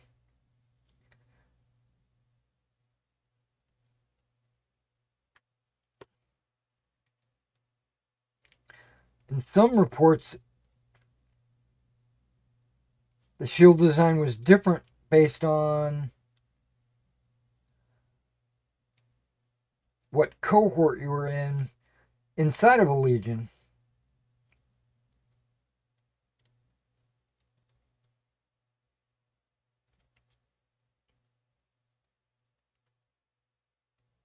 That just makes it too complicated for me.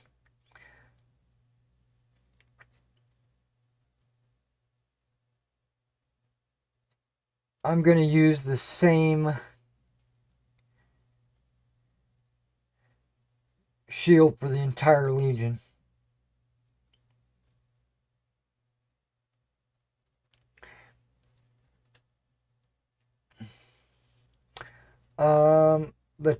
I just recently, a couple of days ago, downloaded all of the 2025 Army lists for Meg. I think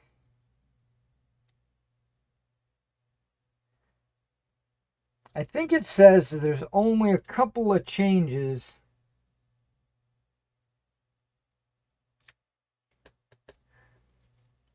In any of the lists. I think it's just reprints. But when I looked at it, the style of the list looks different.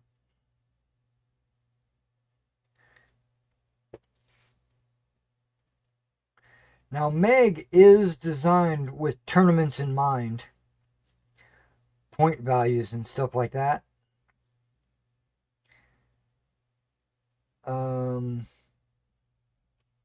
But the rules are so good, I kind of ignore that.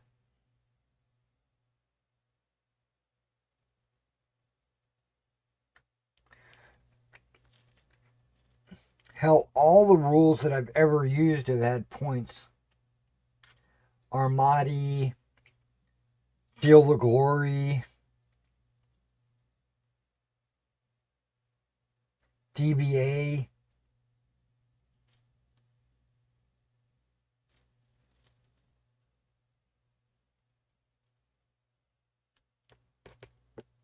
I never did like DBA. Even from the beginning.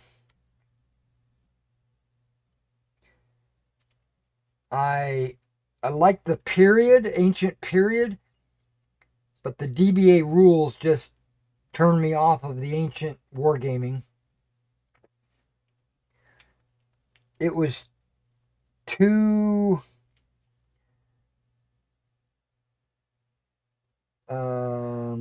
chart number comparison heavy. And then when Field of Glory came out, I thought because it was Osprey, it was going to be a really good set of rules, which it was. But I went to a convention,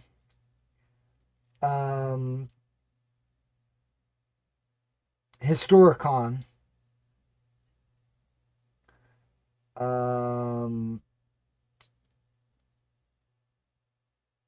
2009? I think that's right. 2009, Historicon. There was a whole Field of Glory tournament going on, and I was like, oh, I played Field of Glory. I think I'd really enjoy watching this tournament.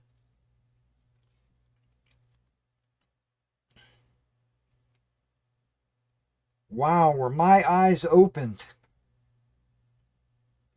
The pettiness, the bad sportsmanship, the min-maxing.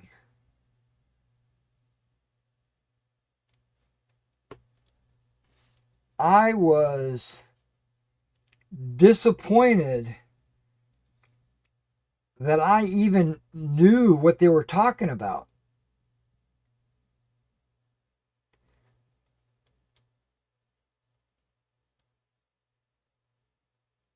They were rude with each other.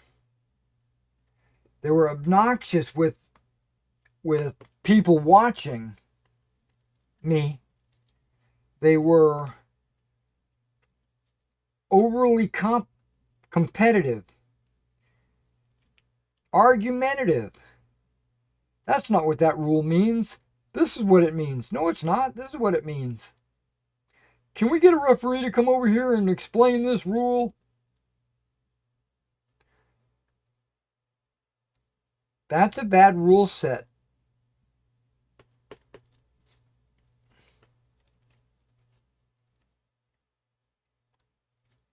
if you need a referee to explain a rule,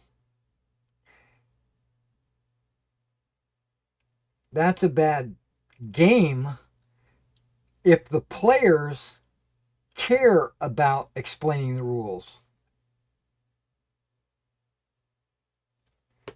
I remember a day when if there was a rule dispute, you rolled a die and whoever rolled highest was right.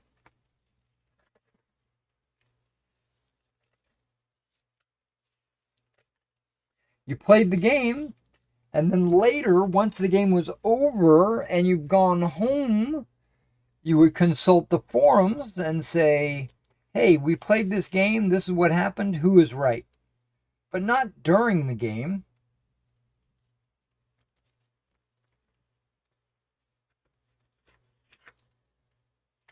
But yeah, there was, as soon as I encountered these players that were like that, I immediately unloaded all of my stuff. I still have 2 books, but that's because they were my favorite books. But all the miniatures, everything. I got rid of my entire armies and everything. And then when I discovered Meg, it re-energized my ancient, as you can see, my ancient juices.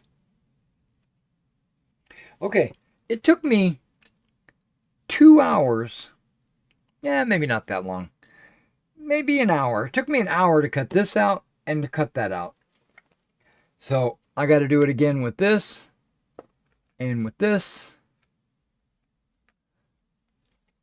And then once, and that's not even ready to be mounted. I still have to cut them in half. And then the 2 halves, one goes on one side of the shield, the other goes on the other side of the shield. So if there's like 23 shields, that means I'm putting like 46 decals on there. It's a lot.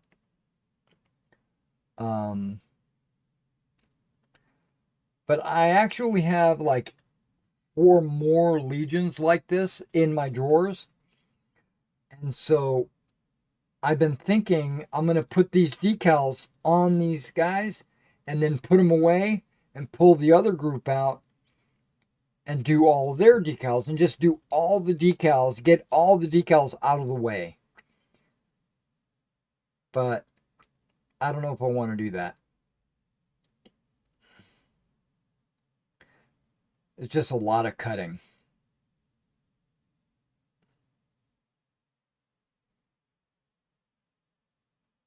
But I'm not in any rush. These are my personal miniatures. Like I said, they're not, it's not a commission or I'm not on any kind of time crunch. Like I've got to get them done for a tournament or anything.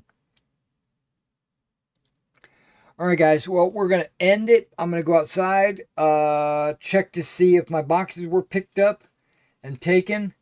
And I will be on later tonight playing some Star Citizen. So if you're interested, I'm in Pyro, a new solar system. All I'm doing is exploring. I'm not going on any missions or anything like that. But if you're interested in seeing that, tune in. I have a Pendragon game on Thursday nights. I have 4 people asking to join my Pendragon game. I've invited all 4. Okay, I already have a 3rd player. He's already made a character and everything. But then I have 4 on top of that wants to join. And guess what? I sent every one of them a game invite. And the last I checked was this morning, but none of them have accepted the game invite. So I need to make characters for them and all that. It's going to be a first come, first serve. I don't think I'm going to be able to accept all of them. But I don't know how the mechanics of the game works. The Roll20. That's another thing. Just out there, Baron's War and Pillage. Those miniatures could very easily be used in a game like the Arthurian Legends. What's the name of that game that where it's Arthurian?